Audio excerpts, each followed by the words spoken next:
ಉಪನ್ಯಾಸ ಕಾರ್ಯಕ್ರಮಕ್ಕೆ ತಮ್ಮೆಲ್ಲರಿಗೂ ತುಂಬ ಹೃದಯದ ಸ್ವಾಗತ ಸುಸ್ವಾಗತ. ಧಾರವಾಡ ಕಟ್ಟೆ ಧಾರವಾಡ ಆನ್ಲೈನ್ ಹಾಗೂ ಆಫ್ಲೈನ್ ವೇದಿಕೆಯ ಮೂಲಕ ಮೌಲ್ಯಯುತ ಸಾಹಿತ್ಯಿಕ ಸಾಂಸ್ಕೃತಿಕ ಕಾರ್ಯಕ್ರಮಗಳನ್ನು ಸಂಘಟಿಸುತ್ತಾ ನಮ್ಮ ನಾಡಿನ ಸಾಹಿತ್ಯಾಸಕ್ತರ ಮೆಚ್ಚುಗೆಗೆ ಪಾತ್ರವಾದ ಅಪೂರ್ವವಾದ ವೇದಿಕೆಯಾಗಿದೆ. ಜಾಗತಿಕ ರಂಗಭೂಮಿ ಮತ್ತು ಸಾಹಿತ್ಯ ಕುರಿತ ಉಪನ್ಯಾಸ ಮಾಲಿಕೆ, ಭಾರತೀಯ ಮತ್ತು ಕನ್ನಡ ಸಾಹಿತ್ಯದ ಕುರಿತು ಉಪನ್ಯಾಸ ಮಾಲಿಕೆಗಳು, ರಾಷ್ಟ್ರೀಯ ಶಿಕ್ಷಣ ನೀತಿ ಕುರಿತು ವಿಶೇಷ ಉಪನ್ಯಾಸ ಕಾರ್ಯಕ್ರಮ ಹಾಗೂ ಸಂವಾದ ಕಾರ್ಯಕ್ರಮಗಳು, ಪುಸ್ತಕ ಬಿಡುಗಡೆ ಮತ್ತು ಸಂವಾದ ಕಾರ್ಯಕ್ರಮಗಳು, ಅನುಭವ ಕಥನಗಳು, ಶೇಕ್ಸ್ಪಿಯರ್, ಟೋಲ್ಸ್ಟಾಯ್, ಬೇಂದ್ರೆ, ಕುವೆಂಪು ಹೀಗೆ ಅನೇಕ ಮೇರು ಲೇಖಕರ ಕುರಿತಾದ ಉಪನ್ಯಾಸ ಮಾಲಿಕೆ, ಕವಿಗೋಷ್ಠಿ, ಕಾರ್ಯಾಗಾರಗಳು, ಅನೇಕ ಬಗೆಯ ನಿತ್ಯ ನೂತನ ಕಾರ್ಯಕ್ರಮಗಳು ಮತ್ತು ಪರುಷಕಟ್ಟೆ ಆನ್ಲೈನ್ ಜರ್ನಲ್ ಮೂಲಕ ನಾಡು ನುಡಿ ಹಾಗೂ ಸಾಹಿತ್ಯ ಸಂಸ್ಕೃತಿಯ ಸೇವೆಗೆ ಕಂಕಣಬದ್ಧವಾದ ಅಪೂರ್ವವಾದ ವೇದಿಕೆಯಾಗಿದೆ. ಅದರ ಮುಂದುವರಿದ ಭಾಗವಾಗಿ ಇವತ್ತು ಧಾರವಾಡ ಕಟ್ಟೆ ತನ್ನ 298ನೆಯ ವಿಶೇಷ ಉಪನ್ಯಾಸ ಕಾರ್ಯಕ್ರಮದಲ್ಲಿ ಸೃಜನಶೀಲ ಹಿರಿಯ ಉಪನ್ಯಾಸಕರು, ವಿದ್ವಾಂಸರು, ಸಂಶೋಧಕರು ಆಗಿರುವ ಕೇಶವ್ ಜಹಗೀರ್ದಾರ್ ಅವರು ಶಾಮುಯಲ್ ಬೆಕೆಟ್ನ ವೇಟಿಂಗ್ ಫಾರ್ ಗೋಡೋ ವಿಷಯದ ಕುರಿತು ತಮ್ಮ ಒಳನೋಟಗಳನ್ನು ಹಂಚಿಕೊಳ್ಳಲಿದ್ದಾರೆ. ನಮ್ಮ ಕರೆಯನ್ನು ಮನ್ನಿಸಿ ಈ ಕಾರ್ಯಕ್ರಮದ ಉಪನ್ಯಾಸಕರಾಗಿ ನಮ್ಮೊಟ್ಟಿಗೆ ಇರುವ ಕೇಶವ್ ಜಹಗೀರ್ದಾರ್ ಇಂಗ್ಲಿಷ್ ಸಹ ಪ್ರಾಧ್ಯಾಪಕರು, ಸರ್ಕಾರಿ ಪ್ರಥಮ ದರ್ಜೆ ಕಾಲೇಜು ಗದಗ. ಇವರಿಗೆ ಸಮಸ್ತ ಧಾರವಾಡ ಕಟ್ಟೆ ಬಳಗದ ಪರವಾಗಿ ತುಂಬ ಹೃದಯದ ಸ್ವಾಗತವನ್ನ ಕೋರುತ್ತೇನೆ. ಸ್ವಾಗತ ಸರ್. ಅದೇ ರೀತಿ ಧಾರವಾಡ ಕಟ್ಟೆ ಧಾರವಾಡದ ಎಲ್ಲ ನಿತ್ಯ ನೂತನ ಕಾರ್ಯಕ್ರಮಗಳನ್ನು ಸಂಘಟಿಸುವಲ್ಲಿ ನಮ್ಮ ಹಿಂದಿನ ಸ್ಫೂರ್ತಿಯ ಚಿಲುಮೆಯಾಗಿರುವ ಈ ಕಾರ್ಯಕ್ರಮದ ಅಧ್ಯಕ್ಷತೆಯನ್ನು ವಹಿಸಿರುವ ಪ್ರೊಫೆಸರ್ ಬಸವರಾಜ್ ಡೋಣೂರ್, ಮಾನ್ಯ ನಿರ್ದೇಶಕರು ಅಧ್ಯಯನಾಂಗ, ಕರ್ನಾಟಕ ಕೇಂದ್ರೀಯ ವಿಶ್ವವಿದ್ಯಾಲಯ ಕಲಬುರಗಿ ಮಾನ್ಯರಿಗೂ ಕೂಡ ತುಂಬ ಹೃದಯದ ಸ್ವಾಗತ ಸುಸ್ವಾಗತವನ್ನ ಕೋರುತ್ತೇನೆ. ಸ್ವಾಗತ ಸರ್. ಅದೇ ರೀತಿ ಇವತ್ತಿನ ಈ ಒಂದು ಸುಮಧುರ ಸಾಹಿತ್ಯ ಸಂಜೆಗೆ ಸಾಕ್ಷಿಯಾಗಿರುವ ಎಲ್ಲ ಹಿರಿಯರಿಗೂ ಮತ್ತು ಎಲ್ಲ ಸಾಹಿತ್ಯಾಸಕ್ತರಿಗೂ ಕೂಡ ಹೃತ್ಪೂರ್ವಕ ಸ್ವಾಗತವನ್ನ ಕೋರುತ್ತೇನೆ. ಅದೇ ರೀತಿ ನಮ್ಮ ಕಾರ್ಯಕ್ರಮಗಳನ್ನು ನಾಡಿನ ಮೂಲೆ ಮೂಲೆಗೂ ತಲುಪಿಸುವಲ್ಲಿ ನಮ್ಮೊಂದಿಗಿರುವ ನಮ್ಮ ಮಾಧ್ಯಮ ಸ್ನೇಹಿತರಿಗೂ ಮತ್ತು ಧಾರವಾಡ ಕಟ್ಟೆ ಧಾರವಾಡದ ಎಲ್ಲ ಪದಾಧಿಕಾರಿಗಳನ್ನು ಕೂಡ ಈ ಕಾರ್ಯಕ್ರಮಕ್ಕೆ ತುಂಬ ಹೃದಯದ ಸ್ವಾಗತವನ್ನ ಕೋರುತ್ತೇನೆ. ಸಾಹಿತ್ಯಾಸಕ್ತರೇ, 60 ನಿಮಿಷಗಳ ಕಾಲ ಉಪನ್ಯಾಸಕರ ನುಡಿಗಳು, ನಂತರದಲ್ಲಿ 10 ನಿಮಿಷ ಅಧ್ಯಕ್ಷರ ಕೆಲವು ಪೂರಕ ನುಡಿಗಳು, ಅದಾದ ನಂತರ ಚರ್ಚೆಗೆ ಅವಕಾಶವಿರುತ್ತದೆ. ಸಾಹಿತ್ಯಾಸಕ್ತರು ತಮ್ಮ ಆಡಿಯೋ ಮತ್ತು ವಿಡಿಯೋ ಮ್ಯೂಟ್ ಮಾಡಿಕೊಂಡು ಸಹಕರಿಸಲು ಮನವಿ. ಉಪನ್ಯಾಸಕರು 60 ನಿಮಿಷಗಳ ಕಾಲಮಿತಿಯೊಳಗೆ ವಿಷಯ ಮಂಡನೆ ಮಾಡಲು ಸವಿನಯದ ಪ್ರಾರ್ಥನೆ. ಈಗ ಧ್ವನಿ ಕೇಶವ್ ಜಹಗೀರ್ದಾರ್ ಅವರದ್ದು. Sir please.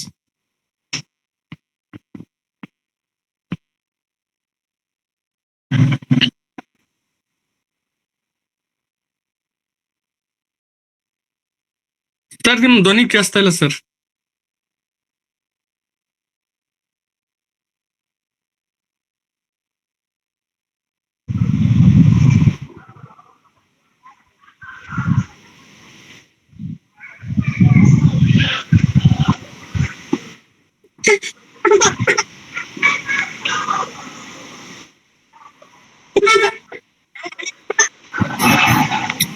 ಶಿವರಾಜ್ ಅವರು ಸರಿ ಸರ್, ಅನ್ಮ್ಯೂಟ್ ಮಾಡಿ ಸರ್ ಆಡಿಯೋ.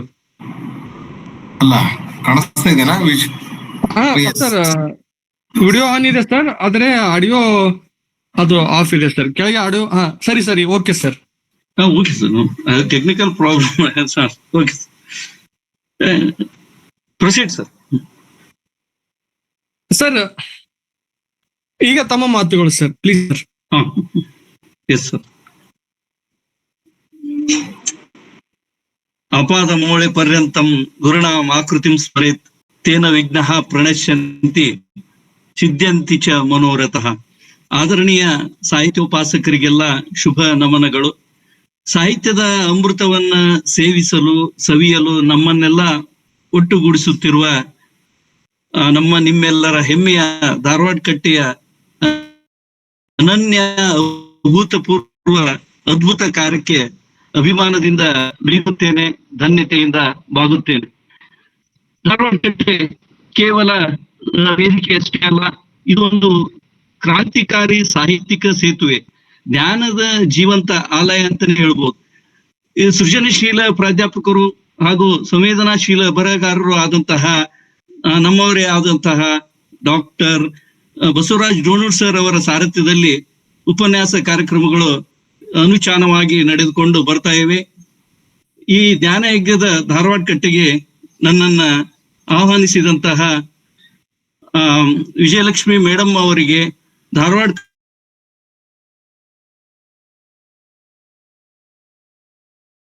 ಪ್ರಾಮಾಣಿಕ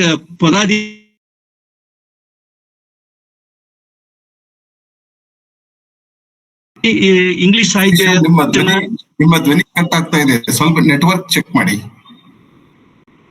yes sir.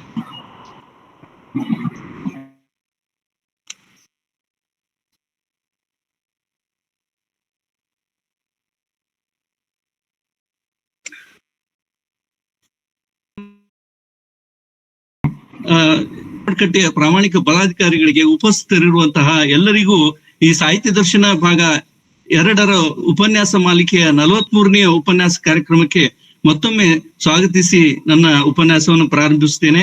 Let us lacerate in the of language and literature. ವಿಷಯ ಸ್ಯಾಮ್ಯುಯಲ್ ಬೆಕೆಟ್ಟನ ಅಸಂಗತ ನಾಟಕವಾದ waiting for Godot. Friends, in my lecture, I would like to briefly touch upon the biography of Samuel Beckett. Then I shall make a sweeping survey of his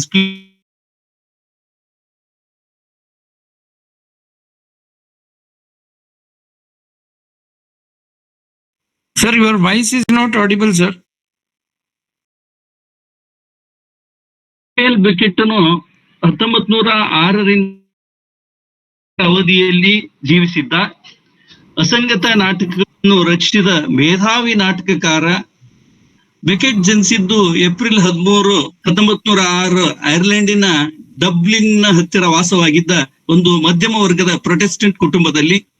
ಮುಂದೆ ಬೆಕೆಟ್ಟನು Oscar wild ಓದಿದ ಶಾಲೆಯಲ್ಲೇ ಓದ್ತಾನೆ. He is known to have commented, I had little talent for happiness. ಅಂದರೆ ನನಗೆ ಸಂತೋಷವನ್ನು ತೋರಿಸುವ ಪ್ರತಿಭೆ ಕಡಿಮೆ ಇತ್ತು ಎಂದು ಹೇಳಿಕೊಂಡಿದ್ದಾನೆ. ಯುವಕನಾಗಿದ್ದಾಗಲೂ ಸಹ ಬೆಕೆಟ್ ಆಗಾಗ್ಗೆ ಇದು ಒಂದು ತರದ ಖಿನ್ನತೆಗೆ ಒಳಗಾಗುತ್ತಿದ್ದ. ಅವನ ಈ ಹೇಳಿಕೆಯಿಂದ ಒಂದು ಅವನ ಸೂರ್ಯವಂಶಿಯಾಗಿದ್ದ, ಅಂದರೆ ಹೆಚ್ಚಾಗಿ ತಡವಾಗಿ ಹೇಳ್ತಾ ಇದ್ದ ಮತ್ತು ದೀರ್ಘ ಸಂಭಾಷಣೆಗಳನ್ನ ಇಷ್ಟ ಪಡ್ತಾ ಇರಲಿಲ್ಲ. ಯುವ ಕವಿಯಾಗಿದ್ದಾಗ ಖ್ಯಾತ ಕಾದಂಬರಿಕಾರ ಜೇಮ್ಸ್ ಜಾಯ್ಸ್ ಅವರ ಮಗಳ ಪ್ರಲೋಭನೆ, ಪ್ರೇಮ ನಿವೇದನೆಯನ್ನ ಸ್ಪಷ್ಟವಾಗಿ ತಿರಸ್ಕರಿಸಿದ. ಆ ಖಿನ್ನತೆಯ ಮ್ಲಾನ ಭಾವನೆ ಅವನ ಬರವಣಿಗೆಯನ್ನು ಆಳವಾಗಿ ರೂಪಿಸ್ತು ಅಂತ ಹೇಳ್ಬೋದು. ವಿಶೇಷವಾಗಿ ವೇಟಿಂಗ್ ಫಾರ್ ಗೊಡೋನಲ್ಲಿ ಜೀವನವೆಂಬ ನಾವು ಯಾವ ಬಗೆಯ ಹೋರಾಟ ಮಾಡ್ತೇವೆ ಅದೆಷ್ಟು ನಿರರ್ಥಕ, ಮಾನವನ ಎಲ್ಲ ಕ್ರಿಯೆಗಳು ಹೇಗೆ ಅರ್ಥಹೀನ, ಹೇಗೆ ಒಂದು ಜಸ್ಟ್ ಟೈಮ್ ಪಾಸ್ ಎಂಬುದನ್ನ ಹೇಗೆ ಪಾತ್ರಗಳ ಮುಖಾಂತರ ಹಾಗೂ ಕ್ರಿಯೆಯ ಮುಖಾಂತರ ಚಿತ್ರಿಸಿದ್ದಾನೆ ಎಂಬುದನ್ನ ನಾವು ಮುಂದೆ ಚರ್ಚಿಸೋಣ. ಬೆಕೆಟ್ 1926ರಲ್ಲಿ ಪ್ಯಾರಿಸ್ಸಿಗೆ ತೆರಳಿದ ಮತ್ತು ಕಾದಂಬರಿಕಾರನಾದಂತಹ ಜೇಮ್ಸ್ ಜಾಯ್ಸ್ನ ನಿಕಟ ಸಹಚರನಾದ, ಅವನ ಕಟ್ಟ ಅನುಯಾಯಿಯಾದ. 23ನೇ ವಯಸ್ಸಿನಲ್ಲಿ ಜಾಯ್ಸ್ನ ಕೃತಿಯ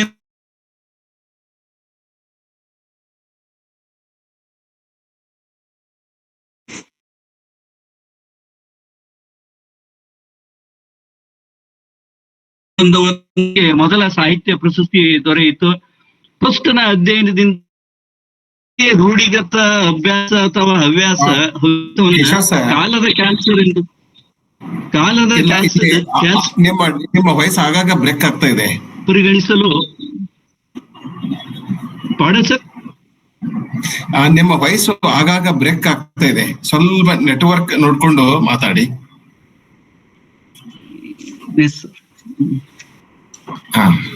ಸರ್ ಸ್ವಲ್ಪ ವಿಂಡೋಸ್ ಸರ್ ಎಲ್ಲ ವಿಡಿಯೋ ಓಪನ್ ಆಫ್ ಮಾಡಿ ಸರ್ ಸರ್ ಸರ್ ಒಂದ್ ಇಲ್ಲ ವಿಡಿಯೋ ವಿಡಿಯೋ ಇರ್ಲಿ. ಆಫ್ ಮಾಡಿ ನೋಡೋಣ. ಶಿವರಾಜ್ ವಿಡಿಯೋ ಇರ್ಲಿ. ಶಿವರಾಜ್ ಸರ್ ವಿಡಿಯೋ ವಿಡಿಯೋಗೆ ಡೇಟಾ ಹೆಚ್ಚು ವಿಡಿಯೋಗೆ ಡೇಟಾ ಹೆಚ್ಚಬೇಕಾಗುತ್ತೆ ಸರ್, ಅದಕ್ಕಾಗಿ ವಾಯ್ಸ್ ಬ್ರೇಕ್ ಆಗ್ಬೋದು ಸರ್. ಅದಕ್ಕೆ Just a minute, sir.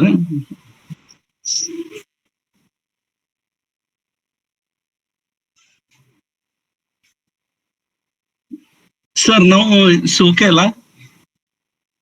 Sir ಸ್ಪಷ್ಟವಾಗಿದೆ ಸರ್ ನಿಮ್ಮ ಮಾತುಗಳು, ಆದ್ರೆ ಮಧ್ಯದಲ್ಲಿ ನೆಟ್ವರ್ಕ್ ಸಮಸ್ಯೆಯಿಂದ ಧ್ವನಿ ಕೇಳಿಸ್ತಾ ಇಲ್ಲ ಸರ್, ಕೆಲವೊಂದ್ಸಲ ಮ್ಯೂಟ್ ಆಗ್ತಾ ಇದೆ sir. Okay, sir. Let's hope for the best. Shall I continue, sir? Yes sir please sir. Becket Trinity ಕಾಲೇಜ್ನಲ್ಲಿ ಸ್ವಲ್ಪ ಕಳೆದ ನಂತರ ತನ್ನ ಹುದ್ದೆಗೆ ರಾಜೀನಾಮೆ ನೀಡಿ ಪ್ರವಾಸ ಹೋಗ್ತಾನೆ. ಪ್ರಯಾಣಗಳು ಅಥವಾ ಅವು ರೂಪಿಸುವ ಅನುಭವಗಳು ಅನನ್ಯ. ಅಂತೆಯೇ ಬೆಕೆಟ್ ಐರ್ಲೆಂಡ್, ಫ್ರಾನ್ಸ್, ಇಂಗ್ಲೆಂಡ್ ಮತ್ತು ಜರ್ಮನಿಯಾದ್ಯಂತ ಪ್ರಯಾಣಿಸಿದ. ಕಂಡುಂಡ ಅನುಭವಗಳನ್ನ ಕೃತಿಗೆ ಇಳಿಸಿ ಅನೇಕ ಕವಿತೆಗಳು ಮತ್ತು ಕಥೆಗಳನ್ನ ಬರೆದ. ಈ ಸಮಯದಲ್ಲಿನ ಸಂದರ್ಭಗಳು ವೇಟಿಂಗ್ ಫಾರ್ ಗೋಡೋನಲ್ಲಿ ಬರುವಂತ ಟು ಟ್ರಾಂಪ್ಸ್ ಅಲೆಮಾರಿ ಪಾತ್ರಗಳಿಗೆ ಸ್ಫೂರ್ತಿ ನೀಡಿರ್ಬಹುದಂತಂದು ವಿಮರ್ಶಕರು ಅಭಿಪ್ರಾಯ ಪಡ್ತಾರೆ.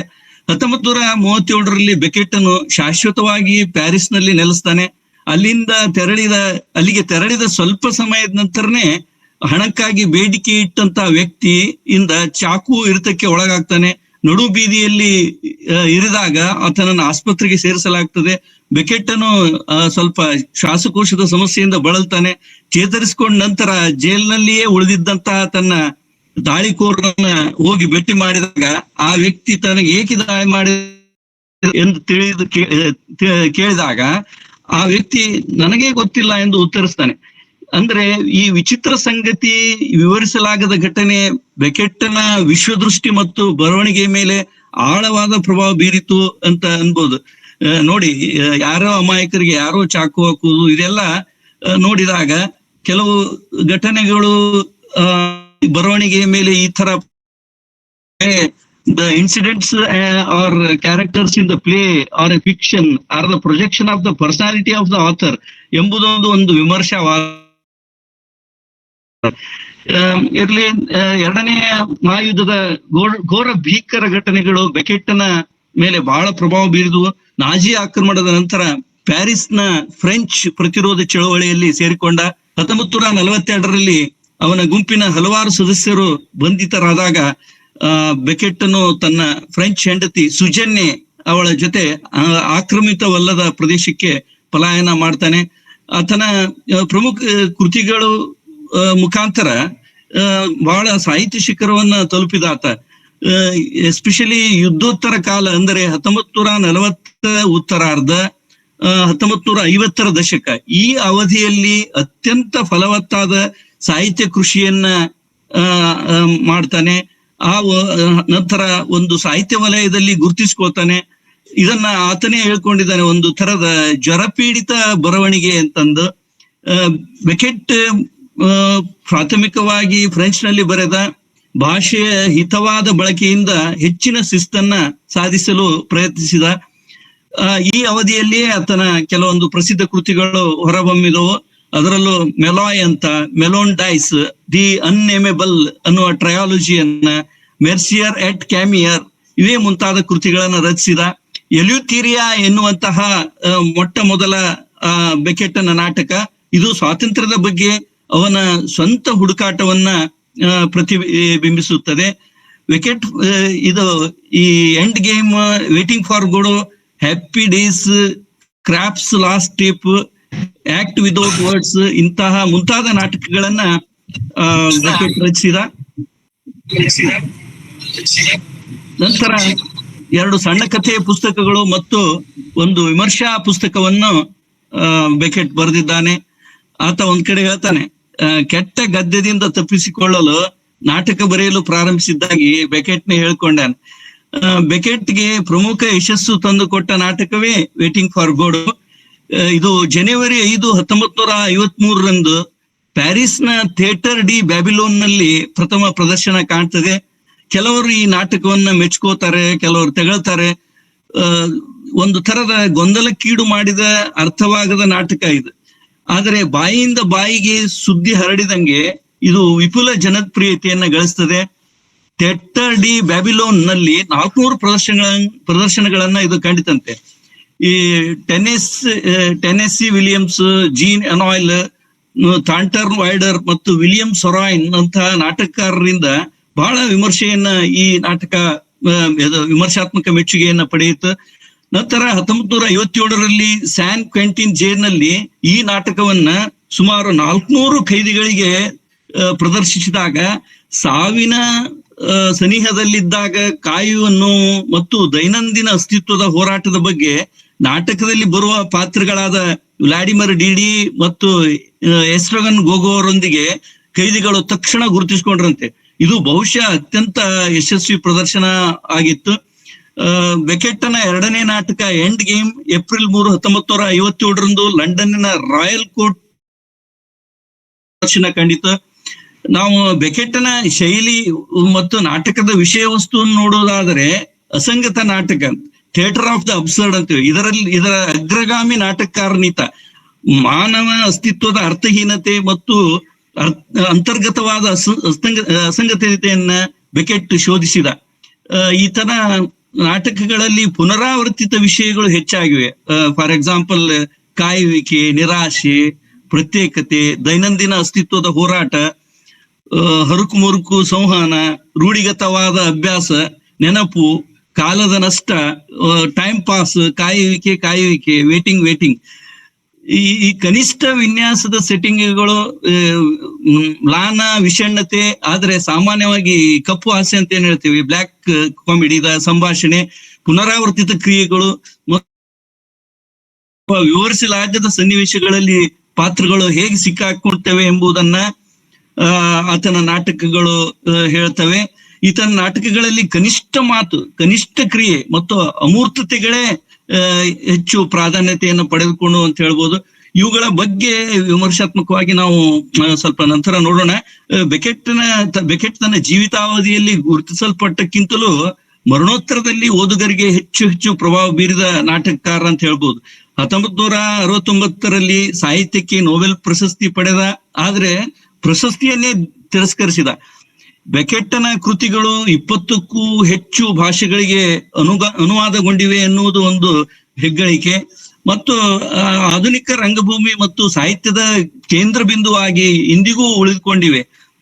ತನ್ನ ಮರಣದವರೆಗೂ ಬರೆಯುವುದನ್ನ ಆತ ಮುಂದುವರಿಸಿದ. ಕಡೆಗೆ ಪ್ರತಿ ಪದವು ಮೌನ ಮತ್ತು ಶೂನ್ಯತೆಯ ಮೇಲೆ ಅನವಶ್ಯ ಕಲೆ ಎಂದು ಆತನಿಗೆ ತೋರಿತು ಎಂದೆನಿಸುತ್ತದೆ. ಬೆಕೆಟ್ಟನು ಡಿಸೆಂಬರ್ 22, 1989ರಂದು ಪ್ಯಾರಿಸ್ ನಲ್ಲಿ ನಿಧನವಾದ. ಬೆಕೆಟ್ಟನು ಮಾನವ ಸ್ಥಿತಿಯ ದಾರುಣ ಕಾವ್ಯಾತ್ಮಕ ಅನ್ವೇಷಣೆಗಳೊಂದಿಗೆ 20ನೇ ಶತಮಾನದ ಅತ್ಯಂತ ಪ್ರಭಾವಶಾಲಿ ಮತ್ತು ಬಹುದೊಡ್ಡ ಸವಾಲಿನ ಲೇಖಕರಲ್ಲಿ ಒಬ್ಬನಾಗಿದ್ದಾನೆ ಅಂತ ಹೇಳ್ಬೋದು.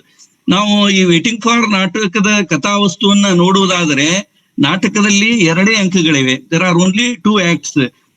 ಇಲ್ಲಿ ಮುಖ್ಯವಾಗಿ ನೋಡಿ, ಬೆರಳೆಣಿಕೆಯಷ್ಟು ಪಾತ್ರಗಳಲ್ಲಿ ನಾವು ನಾಟಕವನ್ನ ನೋಡ್ಬೋದು. Vladimir Didi, Estragon Gogo, Pozzo, Lucky ಹಾಗೂ ಒಬ್ಬ ಹುಡುಗ, ಇಷ್ಟೇ 5 ಪಾತ್ರಗಳು. ನಾವು ಈಗ ಸ್ವಲ್ಪ ಮೊದಲ ಅಂಕದತ್ತ ನೋಡೋಣ. ನೋಡಿ, ಒಂದು ಹಾಡಿದೆ, ಎತ್ತಲು ಪಯಣ ಯಾವುದೋ ದಾರಿ ಎಂಬಂತೆ ಒಂದು ಈ ಹಳ್ಳಿಗಾಡಿನ ಬರಡು ರಸ್ತೆ, ಸಂಜೆಯ ಸಮಯ, ಒಣಗಿ ಹೋದ ಮುರುಟಿಕೊಂಡಿರುವಂತ ಮರ, ಆ ಮರದ ಕೆಳಗಡೆ 2 ಅಲೆಮಾರಿಗಳು ಬರ್ತಾರೆ. ಅವರು ಬಟ್ಟೆಯನ್ನ, ಅವರ ಬಟ್ಟೆ ಎಲ್ಲ ಹರಿದಿದೆ, ಬೌಲರ್ ಹ್ಯಾಟ್ ಹಾಕಿದ್ದಾರೆ. ಒಬ್ಬ ಎಸ್ಟ್ರಗನ್, ಇನ್ನೊಬ್ಬ ವ್ಲಾಡಿಮಿರ್. ತಮ್ಮ ಹೆಸರೇ ಅವರಿಗೆ ಸರಿಯಾಗಿ ನೆನಪಿಲ್ಲ. ಒಬ್ಬ ಹೆಸರು ಏನಂದ್ರೆ ಕ್ಯಾಟುಲಸ್ ಅಂತಾನೆ, ಇನ್ನೊಬ್ಬ ತಾನು ಮಿಸ್ಟರ್ ಆಲ್ಬರ್ಟ್ ಅಂತಾನೆ. ಅವರು ಪರಿಚಿತರಲ್ಲ, ಸಹೋದರರಲ್ಲ, ಮಿತ್ರರಲ್ಲ, ಶತ್ರುಗಳಲ್ಲ, ಬಂಧುಗಳಂತೂ ಅಲ್ಲವೇ ಅಲ್ಲ. ಅಲ್ಲಿ ಮರದ ಹತ್ತಿರ ಅವರು ಏಕೆ ಬರ್ತಾರ, ಏನ್ ಮಾಡ್ತಾರ, ಅವರು ಅಲ್ಲಿ ಕಾಯ್ತಾ ನಿಲ್ತಾರೆ. ಯಾರಿಗಾಗಿ ಗೊತ್ತಿಲ್ಲ. ಪ್ರಾಯಶಃ ಯಾರೋ ಗೊಡೋಟ್ ಎಂಬ ನಿಗೂಢ ವ್ಯಕ್ತಿಗಾಗಿ ಆತನ ಆಗಮನದ ನಿರೀಕ್ಷೆಯಲ್ಲಿ ಕಾಯ್ತಾ ನಿಲ್ತಾರೆ. ಈ ಗೊಡೋಟ್ ಯಾರು ಗೊತ್ತಿಲ್ಲ, ಅವನು ಹೇಗಿದ್ದಾನೆ ಎಂಬ ಒಂದು ಅಂದಾಜು ಸಹ ಅವ್ರಿಗಿಲ್ಲ. ಗೋಡೋಟ್ ಬರುತ್ತಾನೆ ಎನ್ನುವುದು ಖಚಿತವಿಲ್ಲ. ತಾವು ಕಾಯಬೇಕಾದ ಜಾಗ ಸಮಯ ಯಾವುದೂ ಖಾತ್ರಿ ಇಲ್ಲ. ಒಟ್ಟಿನಲ್ಲಿ ಅವರ ವೇಟಿಂಗ್ ಕಾಯುವಿಕೆ ಪ್ರಾರಂಭವಾಗುತ್ತದೆ. ಕಾಯುವಿಕೆ ಅವಧಿಯಲ್ಲಿ ಟೈಮ್ ಪಾಸ್ ಮಾಡಲು ಏನೇನೋ ಅರ್ಥವಿಲ್ಲದ ಕ್ರಿಯೆಯಲ್ಲಿ ಈ ಮನುಷ್ಯರು ತೊಡಗ್ತಾರೆ. ಎಸ್ಟ್ರಗನ್ ತನ್ನ ಬೂಟನ್ನ ತೆಗೆಯಲು ಹಾತೊರಿತಾನೆ, ಹೆಣಗಾಡ್ತಾನೆ. ಲಾಡಿಮರ್ ಬಂದು ಅವನನ್ನ ಕೂಡ್ಕೋತಾನೆ. ಎಸ್ಟ್ರಗನ್ ಹೇಳ್ತಾನೆ, ತನ್ನನ್ನು ಕಳೆದ ರಾತ್ರಿ ಹೊಡೆದು ಕೊಳಕು ತೊಟ್ಟಿಯಲ್ಲಿ ಹಾಕಿ ಒದ್ದಾಡಿ ಬೂಟ್ ಕಳಿಸ್ತಾನೆ. ಇಬ್ಬರು ತಮ್ಮ ಬೂಟು ಮತ್ತು ಟೋಪಿಯೊಳಗೆ ಏನಾದ್ರೂ ಇದೆ ಅಂತಂದು ನೋಡ್ಕೋತಾರೆ. ಎಸ್ಟ್ರಗನ್ ಇಲ್ಲಿ ಹೆಚ್ಚು ಭಾವುಕ, ಅವನಲ್ಲಿ ಒಂದು ತರದ ಕಾವ್ಯಾಂಶ ಇದೆ. ಇಬ್ಬರು ಜೊತೆಯಾಗಿಯೂ ಇರ್ಲಾರರು, ದೂರವೂ ಹೋಗ್ಲಾರರು. ಲಾಡಿಮಾರ್ ಹೆಚ್ಚು ತರ್ಕಬದ್ಧ ವಾಸ್ತವಾಂಶಕ್ಕೆ ಅಂಟಿಕೊಳ್ಳುವವ. ಕ್ರಿಸ್ತನ ಪಕ್ಕದಲ್ಲಿ ಶಿಲುಬೆಗೇರಿಸಲಾದ 2 ಕಳ್ಳರ ಕತೆ ಹೇಳ್ತಾನೆ. ಆವಾಗ ಎಸ್ಟ್ರಗನ್ ಬೇಸರ ಮಾಡ್ಕೊಂಡು ಬೇಸತ್ತು ಹೊರಡ್ಲಿಕ್ಕೆ ತಯಾರಾಗ್ತಾನೆ. ಆದ್ರೆ ತಾವಿಬ್ಬರು ಗೋಡೋಟ್ ಎಂಬಾತನಿಗೆ ಕಾಯಬೇಕು ಅಂತ ವ್ಲಾಡಿಮರ್ ಹೇಳಿದಾಗ ಎಸ್ಟ್ರಗನ್ ನಿಲ್ಲಿಸ್ತಾನೆ. ಗೋಡೋಟ್ ಯಾರು, ಯಾವಾಗ ಬರುವನು, ಅವರು ಸರಿಯಾದ ಸೂಕ್ತ ಸ್ಥಳದಲ್ಲಿ ಇದ್ದಾರೆ ಎಂಬುದು ಈಗಾಗಲೇ ಹೇಳಿದಂತೆ ಅವ್ರಿಗೆ ಗೊತ್ತೇ ಇಲ್ಲ. ತಾವು ಗೋಡೋಟ್ನಿಂದ ಏನೂ ಬೇಡಿದ್ದೇವೆಂಬುದು ನೆನಪಿಲ್ಲ, ಏನ್ ಬೇಡ್ಬೇಕೆಂಬುದು ಅವ್ರಿಗೆ ಗೊತ್ತಿಲ್ಲ. ಸಮಯ ಕಳೆಯುವಂತ ಪ್ರಯತ್ನಗಳಲ್ಲಿ ಕಾಯುವಿಕೆಯನ್ನು ಒಂದು ತರದ ತಳವಳದಲ್ಲಿ ಅವರು ಆತ್ಮಹತ್ಯೆ ಬಗ್ಗೆಯೂ ಮಾತನಾಡ್ತಾರೆ. ಎಸ್ಟ್ರಗನ್ ಹೇಳ್ತಾನೆ, ಮರಕ್ಕೆ ನೇತಾಡ್ಕೊಂಡು ಸಾಯೋಣ ಅಂತ. ಆ ತರ ಹೇಳಿದಾಗ, ಅರೆ ಒಬ್ಬ ಸತ್ರೆ ಮತ್ತೊಬ್ಬ ಒಂಟಿಯಾಗುವ ಭಯದಿಂದ ಯಾರು ಮೊದಲು ಸಾಯ್ಬೇಕು ಅಂತಂದು ನಿರ್ಧರಿಸಲಾಗುವುದಿಲ್ಲ. ಗೋಡೋಟ್ ಬಂದ ನಂತರ ನೇತಾಡ್ಕೊಂಡು ಸಾಯಲು ನಿರ್ಧರಿಸ್ತಾರೆ. ಆವಾಗ ವ್ಲಾಡಿಮರ್ ಎಸ್ಟ್ರಗನ್ಗೆ ಗಜ್ಜರಿ ಕೊಡ್ತಾನೆ, ಕ್ಯಾರೆಟ್. ಅದೇ ಸಂದರ್ಭದಲ್ಲಿ ಇನ್ನಿಬ್ಬರ ಪ್ರವೇಶ ಆಗ್ತತಿ. ಇದೇ ಯಾರ್ಯಾರ ಜೀವನದಲ್ಲಿ ಯಾರ್ಯಾರ ಪ್ರವೇಶ ಯಾವ ಸಂದರ್ಭದಲ್ಲಿ ಆಗುತ್ತೋ ಗೊತ್ತಿಲ್ಲ. ಹಾಗೆ ಎಲ್ಲವೂ ಆಕಸ್ಮಿಕ. ಹಾಗೆ ಇಲ್ಲಿ ಮತ್ತೆರಡು ಪಾತ್ರಗಳಾದ ಪೋಜೋ ಮತ್ತು ಲಕ್ಕಿ ಎನ್ನುವ 2 ಪಾತ್ರಗಳು ಪ್ರವೇಶಿಸ್ತವೆ. ಪೋಜೋ ನೋಡ್ಲಿಕ್ಕೆ ಧಡಿಯ ಶ್ರೀಮಂತ, ಲಕ್ಕಿ ತೆಳ್ಳಗೆ ಒಂಥರ ಬಡಕಟ್ಟಿಗೆ ಬಸವಣ್ಣ, ಜೊತೆಗೆ ಅಲ್ಲದೆ ಅವ ಮುದುಕ ಕೊಳಕ. ಪೋಜೋನ ಗುಲಾಮ, ಲಕ್ಕಿಯ ಕುತ್ತಿಗೆಗೆ ಸರಪಳಿಗೆ ಕಟ್ಟಲಾಗಿದೆ. ಪೋಜೋ ಲಕ್ಕಿಯನ್ನು ಚಾವಟಿಯಿಂದ ನಿಯಂತ್ರಿಸ್ತಿದ್ದಾನೆ. ಲಕ್ಕಿಯು ಪೀಠ, ಬುಟ್ಟಿ, ಚೀಲ ಮತ್ತು ಕೆಲವು ಬಟ್ಟೆಗಳನ್ನ ಹೊತ್ಕೊಂಡ್ ಬರ್ತಾನೆ. ಇಬ್ಬರು ಸಂಭಾಷಣೆ ಮಾಡ್ಲಿಕ್ಕೆ ಶುರು ಮಾಡ್ತಾರೆ. ಆದ್ರೆ ಸಂಭಾಷಣೆ ಮಾಡಲು ಪ್ರಯತ್ನಿಸಿ ಅವರು ವಿಫಲರಾಗ್ತಾರೆ. ಆಗ ಎಸ್ಟ್ರಗನ್ ಪೋಜೋನ್ ಕುರಿತು ಹೇಳ್ತಾನೆ, ನೀನ ಗೋಡೋಟಲ್ಲ ಅಂತಂದು ಗೋಡೋಟ್ಟಿಗೆ ಒಂದು ತರ ಗೊಂದಲಕ್ಕೀಡು ಮಾಡ್ಬಿಡ್ತಾನೆ. ಇದು ಪೋಜೋನನಿಗೆ ಸಿಟ್ಟು ಬರ್ಸ್ತದೆ. ನೀನ ದೇವರಲ್ಲ ಅಂದ್ರೆ ಕೆಲವರಿಗೆ ಸ್ವಾಭಾವಿಕವಾಗಿ ಸಿಟ್ಟು ಬರ್ತದೆ. ಹಾಗೆ ಇಲ್ಲಿ ಪೋಜೋ ಆಜ್ಞಾಪಿಸಿದಂತೆ ಲಕ್ಕಿ ಯಾಂತ್ರಿಕವಾಗಿ ಕೆಲಸ ಮಾಡ್ತಾನೆ. ಪೀಠ ಇಡೋದು, ಆಹಾರದ ಬುಟ್ಟಿ ತೆರೆಯೋದು, ಇಂತಹ ಚಾಕ್ರಿ ಕೆಲಸ ಎಲ್ಲ ಮಾಡ್ತಾನೆ. ಆಗ ಪೋಜೋ ಕೋಳಿ ಮಾಂಸ ತಿಂದು ಎಲುಬುಗಳನ್ನ ಎಸಿತಾನೆ. ಲಕ್ಕಿ ಮಾತನಾಡದೆ ಚೀಲಗಳನ್ನು ಹಿಡಿದುಕೊಂಡು ಪೋಜೋನ ಒಂದು ತರದ ದಾಸನಾಗಿ ಅಡಿಯಾಳಾಗಿ ಒಂದು ಕುಗ್ಗಿದ ಭಂಗಿಯಲ್ಲಿ ನಿಂತಾನೆ. ನಿತ್ರಾಣನಾಗ್ತಾನೆ. ನಿದ್ದೆ ಆವರಿಸಿರುವಂತೆ ಲಕ್ಕಿ ಕಾಣ್ತಾನೆ. ಎಸ್ಟ್ರೋನ್ ಪೋಜೋ ಎಸೆದ ಎಲುಬುಗಳನ್ನ ಬೇಡ್ತಾನೆ. ಅವು ಲಕ್ಕಿಯು ಪೋಜೋ ಈ ತರ ಯಾಂತ್ರಿಕವಾಗಿ ಹೇಳಿದಾಗ ಲಕ್ಕಿ ಅದಕ್ಕೆ ಏನು ಉತ್ತರ ಕೊಡದೆ ಸುಮ್ಮನೆ ಇರ್ತಾನೆ. ಅವಾಗ ಎಸ್ಟ್ರಗನ್ ಅಲ್ಲಿ ಬಿದ್ದಂತಹ ಕೆಲವೊಂದು ಎಲುಬುಗಳನ್ನ ಕಚ್ಚಿ ತಿಂತಾನೆ. ಈಗ ಲಕ್ಕಿ ಚೀಲಗಳನ್ನ ಯಾಕೆ ಹಿಡಿದಿರ್ತಾನೆ ಅಂತಂದು ಪೋಜೋ ಕೇಳಿದಾಗ, ತಾನು ಬೇರೆಯವರಿಗೆ ಲಕ್ಕಿಯನ್ನ ಎಲ್ಲಿ ಮಾರಿಬಿಡ್ತೇನೋ ಅನ್ನುವ ಭಯದಿಂದ ಹೀಗೆ ಅಡಿಯಾಳಾಗಿ ಚೀಲ ಹಿಡಿಯುವಂತ ಒಂದು ಚೀಲ ಅಂತಂದು ಹೇಳ್ತಾನೆ. ಅದನ್ನ ಕೇಳಿದ ಲಕ್ಕಿ ಅಂತ ಅಳ್ಳಿಕ್ ಸ್ಟಾರ್ಟ್ ಮಾಡ್ತಾನೆ. ಆಗ ಎಸ್ಟ್ರಗನ್ ಅವನ ಕಣ್ಣೀರು ಒರೆಸಲು ಹೋದಾಗ ಲಕ್ಕಿ ಅವನ ಕಾಲಿಗೆ ಬಲವಾಗಿ ಟಕ್ ಅಂತ ಒದ್ಬಿಡ್ತಾನೆ. ತಾನು ಮತ್ತು ಲಕ್ಕಿ 60 ವರ್ಷದಿಂದ ಹೆಚ್ಚು ಕಾಲ ನಾವು ಒಟ್ಟಿಗಿದ್ದೇವೆ ಎಂದು ಪೋಜೋ ಹೇಳ್ತಾನೆ. ಲಕ್ಕಿ ನಿನಗೆ ಹೇಗೆ ನಿಷ್ಠಾವಂತ ಸೇವಕ ಅಂತಂದು ಲಾಡಿಮರ್ ಕೇಳಿದಾಗ, ಅವಾಗ ಈ ಸೇವಕ ಲಕ್ಕಿ ಇಲ್ಲೋ ಮರ ನಂಗೆ ಬಹಳ ಭಾರ ಅಂತಂದು ಪೋಜೋ ಹೇಳ್ತಾನೆ. ಒಟ್ಟಿನಲ್ಲಿ Lucky has to obey what his master Pozzo says. Pozzo ಲಕ್ಕಿಗೆ ಕಮಾನ್ ಬಾ ಡ್ಯಾನ್ಸ್ ಮಾಡು, ಯೋಚನೆ ಮಾಡು ಅಂತಾನೆ. ಆ ಲಕಿಯ ಯೋಚನೆ ಅಥವಾ ಚಿಂತನೆ ಒಂಥರ ಧಾರ್ಮಿಕ, ರಾಜಕೀಯ ಮತ್ತು ತಾತ್ವಿಕ ವಿಷಯಗಳ ಬಗ್ಗೆ ಇರ್ತದೆ. ಆದ್ರೆ ಅದು ಅರ್ಥವಿಲ್ಲಾರ್ದು ಮಾತಾಡ್ತಾನೆ. ತಳಬುಡನೇ ಇಲ್ಲ ಅವನು ಮಾತನಾಡುವುದರಲ್ಲಿ, ತಾಳತಂತಿಯೇ ಇಲ್ಲದ ಅವನ ಮಾತುಗಳಲ್ಲಿ ಯಾವುದೇ ಹುರುಳೇ ಇರುವುದಿಲ್ಲ. ಒಂಥರ ಕ್ರಮವಲ್ಲದ, ಭ್ರಮಾಲೋಕದ, ಭ್ರಾಂತಿಯುತವಾದ, ಅರ್ಥವಿಲ್ಲದ ಮಾತುಗಳು ಅವನು. ಇದು ಯಾವುದೇ ತೀರ್ಮಾನಕ್ಕೆ ಬರದೆ ಒಂದು ಅಪೂರ್ಣ ಅನ್ಫಿನಿಶ್ಡ್ ಟಾಕ್ ಆಗ್ತದೆ ಅಷ್ಟೇ. ಆಗ ವ್ಲಾಡಿಮಿರ್ ಈಸ್ಟ್ರಗನ್ ಸೇರಿ ಲಕಿಯನ್ನ ನೆಲಕ್ಕೆ ತಳ್ಳಿಬಿಡ್ತಾರೆ. ಅವನ ಟೋಪಿಯನ್ನ ಕಿತ್ಕೊಂಡ್ಬಿಡ್ತಾರೆ, ಅವನ ಮಾತು ನಿಲ್ಲಿಸ್ಬಿಡ್ತಾರೆ. ಅವಾಗ ಕೆಳಗೆ ಬಿದ್ದಂತ ಲಕ್ಕಿ ಚೇತರಿಸ್ಕೋತಾನೆ. ಪೋಜೋ ಮತ್ತು ಲಕ್ಕಿ ಹೊರಡ್ತಾರೆ. ಆ ಹಂತದಲ್ಲಿಯೇ ಗೋಡೋಟ್ನ ಮೆಸೆಂಜರ್, ಸಂದೇಶಗಾರ ಬರ್ತಾನೆ. ಅವನು ಒಬ್ಬ ಹುಡುಗ, ಗೋಡೋಟ್ನಿಂದ ಕಳಿಸಲ್ಪಟ್ಟ ಒಬ್ಬ ಹುಡುಗ ಅಂತಂದು ಅವನೇ ಹೇಳ್ಕೊಂತಾನೆ. ಗೋಡೋಟಿಂದ ಬರೋದಿಲ್ಲ, ನಾಳೆ ಬರ್ಬೋದು, ಗೋಡೋಟಿಂದ ಬರೋದಿಲ್ಲ, ನಾಳೆ ಬರ್ಬೋದು ಎಂದು ಹುಡುಗ ಹೇಳ್ತಾನೆ. ಈಸ್ಟ್ರಗನ್ ಮತ್ತು ವ್ಲಾಡಿಮಿರ್ ಹೇಳ್ತಾರೆ, ಗೋಡೋಟ್ಗಾಗಿ ನಾವು ಕಾಯತ್ತೇವೋ, ಇಲ್ಲಿ ಕಾಯತ್ತೇವೆ, ಗೋಡೋಟ್ಗೆ ಹೋಗಿ ಹೇಳ ಎಂದು ಹುಡುಗನಿಗೆ ಹೇಳ್ತಾರೆ. ಅವಾಗ ಹುಡುಗ ಹೊರಟು ಹೋಗ್ತಾನೆ. ಇಬ್ಬರ ಕಾಯುವಿಕೆ ಹಿಂಗ ಮುಂದುವರಿತದೆ. ಇಬ್ಬರು ರಾತ್ರಿ ಹೊರಟರಾಯ್ತು ಅಂತಂದು ನಿರ್ಧಾರ ಮಾಡ್ತಾರೆ. ಆದ್ರೆ ಇಬ್ಬರು ಆ ಸ್ಥಳ ಬಿಡದೆ ಅಲ್ಲಿಯೇ ಉಳಿದ್ ಬಿಡ್ತಾರೆ. ಮತ್ತೆ ಕಾಯುವಿಕೆ ಮುಂದುವರಿತದೆ. ಈ ತರ ಹೀಗೆ ಈ ನಾಟಕ ಜೀವನದ ವ್ಯಂಗ್ಯ ಮತ್ತು ಹತಾಶೆಯನ್ನ ತೋರಿಸುವಂತಹ ನಾಟಕವಾಗಿದೆ. ಕಾಯುವಿಕೆಯ ವ್ಯರ್ಥತೆಯ ಅರ್ಥರಾಹಿತ್ಯ ವಿಚಿತ್ರ ಹಾಸ್ಯದ ಮೂಲಕ ಇಲ್ಲಿ ನಾಟಕದಲ್ಲಿ ತೋರಿಸಲಾಗಿದೆ. ಸಮಯದ ಹರಿವನ್ನ ಒತ್ತಿ ಹೇಳುವ ಈ ನಾಟಕ ಟೈಮ್ ಪಾಸ್ ಹೆಂಗ್ ಮಾಡ್ಬೇಕೆಂಬುದರ ಬಗ್ಗೆ ಪಾತ್ರಗಳ ಅರ್ಥರಹಿತ ವ್ಯರ್ಥ ಕ್ರಿಯೆಗಳಿಂದ ಗೊತ್ತಾಗ್ತದೆ. ಗೋಡೋ ಬಂದ್ರೆ ಅವನು ಗುರುತು ಹಿಡಿಯುವುದಾದ್ರೂ ಹೇಗೆ, ಅವನು ಹೇಗಿದ್ದಾನೆ, ಅವನು ಬರುವ ಉದ್ದೇಶವೇನು ಮತ್ತು ಅವನು ಬರುವ ಸಮಯ, ಇವೆಲ್ಲ ಅಸ್ಪಷ್ಟ. ಈ ಅರ್ಥಹೀನತೆಯನ್ನ ಈ ನಾಟಕ ಬಿಂಬಿಸ್ತದೆ. ಪಾತ್ರಗಳು ಏನನ್ನು ಮಾಡಲು ಸಾಧ್ಯವಾಗುವುದಿಲ್ಲ. ಕೊನೆಯಲ್ಲಿ ನಿಷ್ಕ್ರಿಯವಾಗಿ ಅಲ್ಲೇ ಉಳಿದ್ಬಿಡ್ತವೆ. ಈಸ್ಟ್ರಗನ್ ಮತ್ತ ವ್ಲಾಡಿಮಿರ್ ಇವರ ನಡುವಿನ ಸಂಬಂಧ ಪರಸ್ಪರ ಮಾನವೀಯ ಸಂಬಂಧಗಳ ಅವಲಂಬನೆ ಮತ್ತು ವೈರುಧ್ಯವನ್ನ ಹೇಳ್ತವೆ ಅಷ್ಟೇ. ಪೋಜೋ ಮತ್ತು ಲಕಿಯ ಪಾತ್ರಗಳು ಯಜಮಾನ ಗುಲಾಮ ಅಲ್ಲದೆ ಒಂದು ಸಂವಹನದ ವೈಫಲ್ಯ ಅಂತ ಹೇಳ್ಬೋದು, ಫೇಲ್ಯೂರ್ ಆಫ್ ಕಮ್ಯುನಿಕೇಶನ್ ದ ಪ್ರತೀಕ ಅವರಿಬ್ರು, ಪೋಜೋ ಅಂಡ್ ಲಕ್ಕಿ. ಈಗ ನಾವು ವೇಟಿಂಗ್ ಫಾರ್ ಗೋಡೋ ನಾಟಕದ 2ನೇ ಅಂಕದ ಕಡೆಗೆ ಸ್ವಲ್ಪ ಗಮನ ಹರಿಸೋಣ. ಮರುದಿನ ಮತ್ತದೇ ಸಂಜೆ, ಅದೇ ಸಮಯ, ಅದೇ ಸ್ಥಳ. ಆದ್ರೆ ಮರದಲ್ಲಿ ಈಗ ಎಲೆಗಳು ಸ್ವಲ್ಪ ಮೊಳಕೆ ಹೊಡೆದಿವೆ. ಮೊದಲೇ ಅಂಕದಲ್ಲಿ ಬೋಳಾದ ಮರ ಆಗಿತ್ತದ, ಈಗ ಸ್ವಲ್ಪ ಚಿಗುರಿದೆ. ಮತ್ತದೇ ಅವರ ಕಾಯುವಿಕೆಯ ಪುನರಾವರ್ತನೆ ಶುರು ಆಗ್ತದೆ. ವ್ಲಾಡಿಮಿರ್ ಅಂತಂದು ಶೀಟಿ ಹೊಡಿತಾ ರಂಗ ಪ್ರವೇಶಿಸ್ತಾನೆ. ಬರಿಗಾಲಲ್ಲಿ ಅವಾಗ ಈಸ್ಟ್ರಗನ್ ಅಲ್ಲಿಗೆ ಬರ್ತಾನೆ.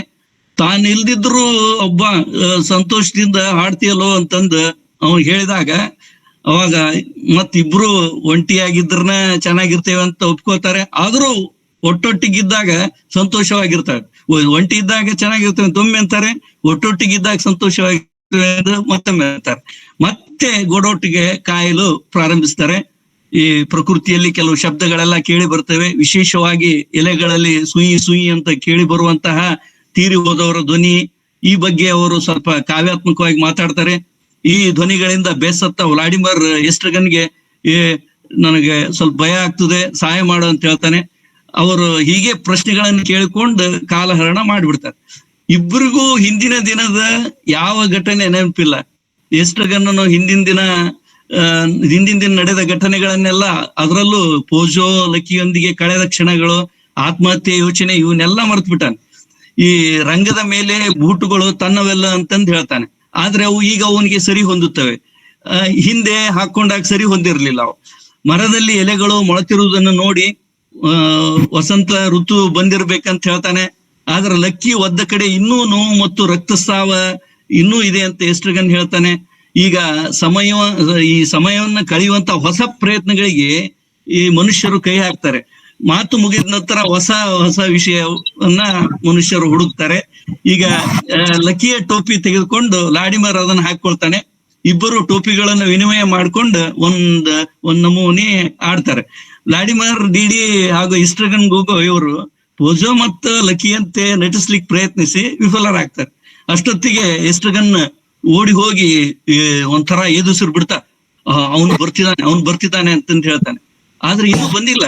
ಗೋಡೋಟ್ ನನ್ನನ್ನು ಉಳಿಸಲು ನನ್ನನ್ನು ಬಚಾವ್ ಮಾಡಲು ಬರ್ತಿದ್ದಾನೆ ಅಂತಂದು ಲಾಡಿಮರ್ ಭಾವಿಸ್ತಾ ಆದ್ರೆ ಭಯಗ್ರಸ್ತನಾಗ್ಬಿಡ್ತಾನೆ.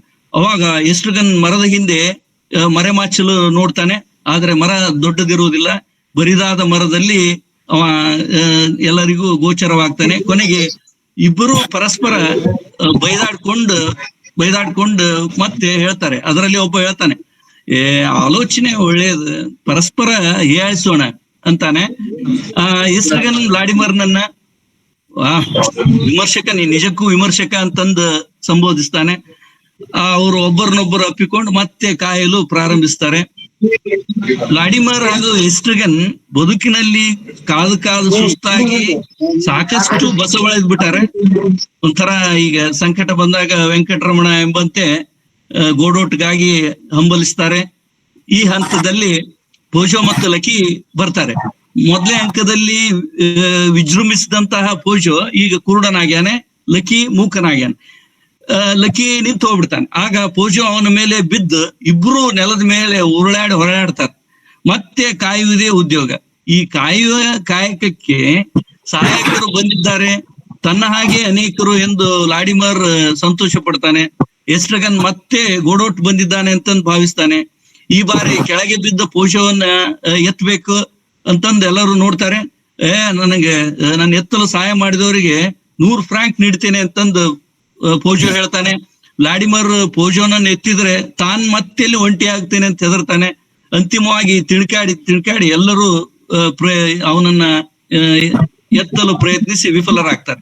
ಅವಾಗ ಎಸ್ಟ್ರಗನ್ ನಾನು ಹೋಗ್ತೇನಪ್ಪ ಅಂತಂದು ಹೊರಡಲು ಸಿದ್ಧನಾಗ್ತಾನೆ. ಅವಾಗ ಸಹಾಯ ಮಾಡಿ ಹೋಗೋ ಅಂತಂದು ಲಾಡಿಮರ್ ಅವನಿಗೆ ಹೇಳ್ತಾನೆ. ಪೋಜೋಗೆ ಸಹಾಯ ಮಾಡಲು ಪ್ರಯತ್ನಿಸ್ತಾ ಇದ್ದಾಗ ಲಾಡಿಮರ್ ಮತ್ತು ಎಸ್ಟ್ರಗನ್ ಇಬ್ರು ಸಹ ನೆಲಕ್ಕೆ ಬಿದ್ದ್ಬಿಡ್ತಾರೆ. ಅವ್ರಿಗೂ ಎದ್ ನಿಲ್ಲಿಕ್ ಸಾಧ್ಯ ಆಗೋದಿಲ್ಲ. ಪೋಜೋ ಮಾತಾಡಲು ಪ್ರಾರಂಭಿಸ್ತಾನೆ. ಲಾಡಿಮರ್ ಪೋಜೋನನ್ನ ಅವಾಗ ಮತ್ತೆ ಒದ್ ಬಿಡ್ತಾನೆ. ಅಂತಿಮವಾಗಿ ಇದ್ ಮಾಡ್ತಾರೆ. ಎಲ್ಲರೂ ಪೋಜೋನನ್ನ ನಂತರ ಎತ್ತಾರೆ. ಆಗ ಪೋಜೋ ಇವ್ರಾರ್ ಈಗ ಯಾವ ಸಮಯ ಅಂತಂದು ಒಂಥರ ಅರಳು ಮರಳಾಗಿ ಕೇಳ್ತಾನೆ. ಇತರರಿಗೆ ಇದು ಉತ್ತರಿಸ್ಲಿಕ್ಕೆ ಸಾಧ್ಯವಾಗುವುದಿಲ್ಲ. ಅವಾಗ ಇದಕ್ಕೆ ಎಸ್ಟ್ರಗನ್ ಲಕ್ಕಿಯನ್ನ ಎಬ್ಬಿಸಲು ನೋಡ್ತಾನೆ. ಅವಾಗ ಮತ್ತೆ ಪ್ಯಾಕ್ ಅಂತ ಒದ್ ಬಿಡ್ತಾನೆ. ಅವಾಗ ಅವ ಯಪ್ಪೋ ಸತ್ಯ ಅಂತಂದು ಮತ್ತೆ ತನ್ನ ಕಾಲಿಗೆ ನೋವು ಉಂಟು ಮಾಡ್ಕೋತಾನೆ. ಹಿಂದೆ ಮಾಡಿಕೊಂಡ ಗಾಯದ ನೋವಿಗೆ ಮತ್ತಷ್ಟು ನೋವು ಮಾಡ್ಕೋತಾನೆ. ಲಾಡಿಮರ್ ಹೇಳ್ತಾನೆ, ಲಕ್ಕಿಯಿಂದ ಮತ್ತೆ ಡ್ಯಾನ್ಸ್ ಮಾಡಿಸ್, ಮತ್ತ ಅವನಿಗೆ ಯೋಚನೆ ಮಾಡಂಗ್ ಮಾಡ ಅಂತಂದು ಪೂಜಾ ಕೇಳಿದಾಗ, ಇಲ್ಲ ಈಗ ಲಕ್ಕಿ ಮೂಕಾಗ್ಯಾನ, ಎಲ್ಲಾ ನಿಂತೋಗೈತ್ ಪುಂಗಿ ಅಂತಂದು ಹೇಳ್ತಾನೆ. ಇದು ಎಂದಿನಿಂದ ಮೂಕಾಗ್ಯಾನವ ಅಂತ ಕೇಳಿದಾಗ ಪೂಜೋ ಮತ್ ಸಿಟ್ಟಿಗೆದ್ದು, ಕಾಲ ಸಮಯ ಎಂಬುದರ ಬಗ್ಗೆ ನನಗೆ ಯಾವುದೇ ಕಲ್ಪನೆ ಇಲ್ಲ, ಕಾಡ್ಬಾಡ್ರು ಮಾರ್ಯಾರ. ಲಕ್ಕಿಯನ್ನ ಹಿಂಗ್ ಹೇಳಿದಾಗ ನಂತರ ಲಕ್ಕಿಯನ್ನು ಎಬ್ಬಿಸಿದ ನಂತರ ಪೋಜೋ ಮತ್ತು ಲಕ್ಕಿ ಅಲ್ಲಿಂದ ಹೊರಟು ಹೋಗ್ಬಿಡ್ತಾರೆ. ಆಗ ವಾಸ್ತವ ಅಥವಾ ನೈಜತೆ ಎಂಬುದು ಏನೂ ಇಲ್ಲ, ನಾಳೆಗೇನೆ ಇಂದಿನ ಘಟನೆಗಳು ನೆನಪಿರುವುದಿಲ್ಲ ಎಂದು ಲಾಡಿಮರ್ ಹೇಳ್ತಾನೆ. ತನ್ನ ನೆನಪುಗಳನ್ನ ದೃಢೀಕರಿಸಲು ಯಾರು ಇಲ್ಲ, ಅಲ್ಲದೆ ಎಸ್ಟ್ರಗನ್ ಸಹ ಎಲ್ಲವನ್ನೂ ಮರ್ತು ಬಿಡ್ತಾನೆ ಅಂತಾನೆ. ಗೋಡೋಟನ ಸಂದೇಶಗಾರನ ಪುನರಾಗಮನ ಆಗ್ತದೆ. ಪುನರಾಗಮನ ಆಯ್ಕೆ ಎಂಬಂತೆ ಹುಡುಗ ಮತ್ತೆ ಹುಡುಗನನ್ನ ಭೇಟಿಯಾಗಿದ್ದು ಯಾರಿಗೂ ನೆನಪಿಲ್ಲ, ಅವನಿಗೂ ನೆನಪಿಲ್ಲ. ಇದು ನನ್ನ ಮೊದಲ ಆಗಮನ, ಫಸ್ಟ್ ಟೈಮ್ ಬಂದೇನೆ ಅಂತಂದು ಅವ ಹೇಳ್ತಾನೆ ಆ ಹುಡುಗ. ಆಗ ಮತ್ತ ಆ ಹುಡುಗಂದು ಒಂಥರ ಅದೇ ರಾಗ, ಅದೇ ಮಾತು, ಮಿಸ್ಟರ್ ಗೋಡೋ ಇಂದು ಬರೋದಿಲ್ಲ, ನಾಳೆ ಖಂಡಿತವಾಗಿ ಬರೋರು ಎಂತಿಂಗ್ ಸಂದೇಶ ನೀಡ್ತಾನೆ. ಯಥಾ ಮೊದಲ ಅಂಕದಂತೆಯೇ ಹೀಗೆ ಇಲ್ಲಿಲ್ಲ, ನಾನು ಆ ಹುಡುಗನ್ ನೋಡೇನೆ, ಖಂಡಿತವಾಗಿ ನೆನ್ಪಿಟ್ಕೊಂಡೇನೆ ಎಂದು ಲಾಡಿಮರ್ ಬಲವಾಗಿ ಹೇಳ್ತಾನೆ. ಖರೇನ ನೀ ನನ್ನ ನೋಡಿಯಾ? ನಾಳೆ ಬಂದಾಗ ಮತ್ತೆ ನಾನು ನಿನ್ನನ್ನು ನೋಡಿಲ್ಲ ಅಂತ ಅನ್ಬೇಡ ಅಂತಂದು ಆ ಹುಡುಗ ಅಂತಾನೆ. ಇಬ್ಬರು ಹೊರಡಲು ನಿರ್ಧರಿಸ್ತಾರೆ. ಆದ್ರೆ ಗೋಡೋಟನಿಗೆ ಕಾಯಬೇಕಾದುದರಿಂದ ದೂರ ಹೋಗಲು ಸಾಧ್ಯವೇ ಆಗೋದಿಲ್ಲ.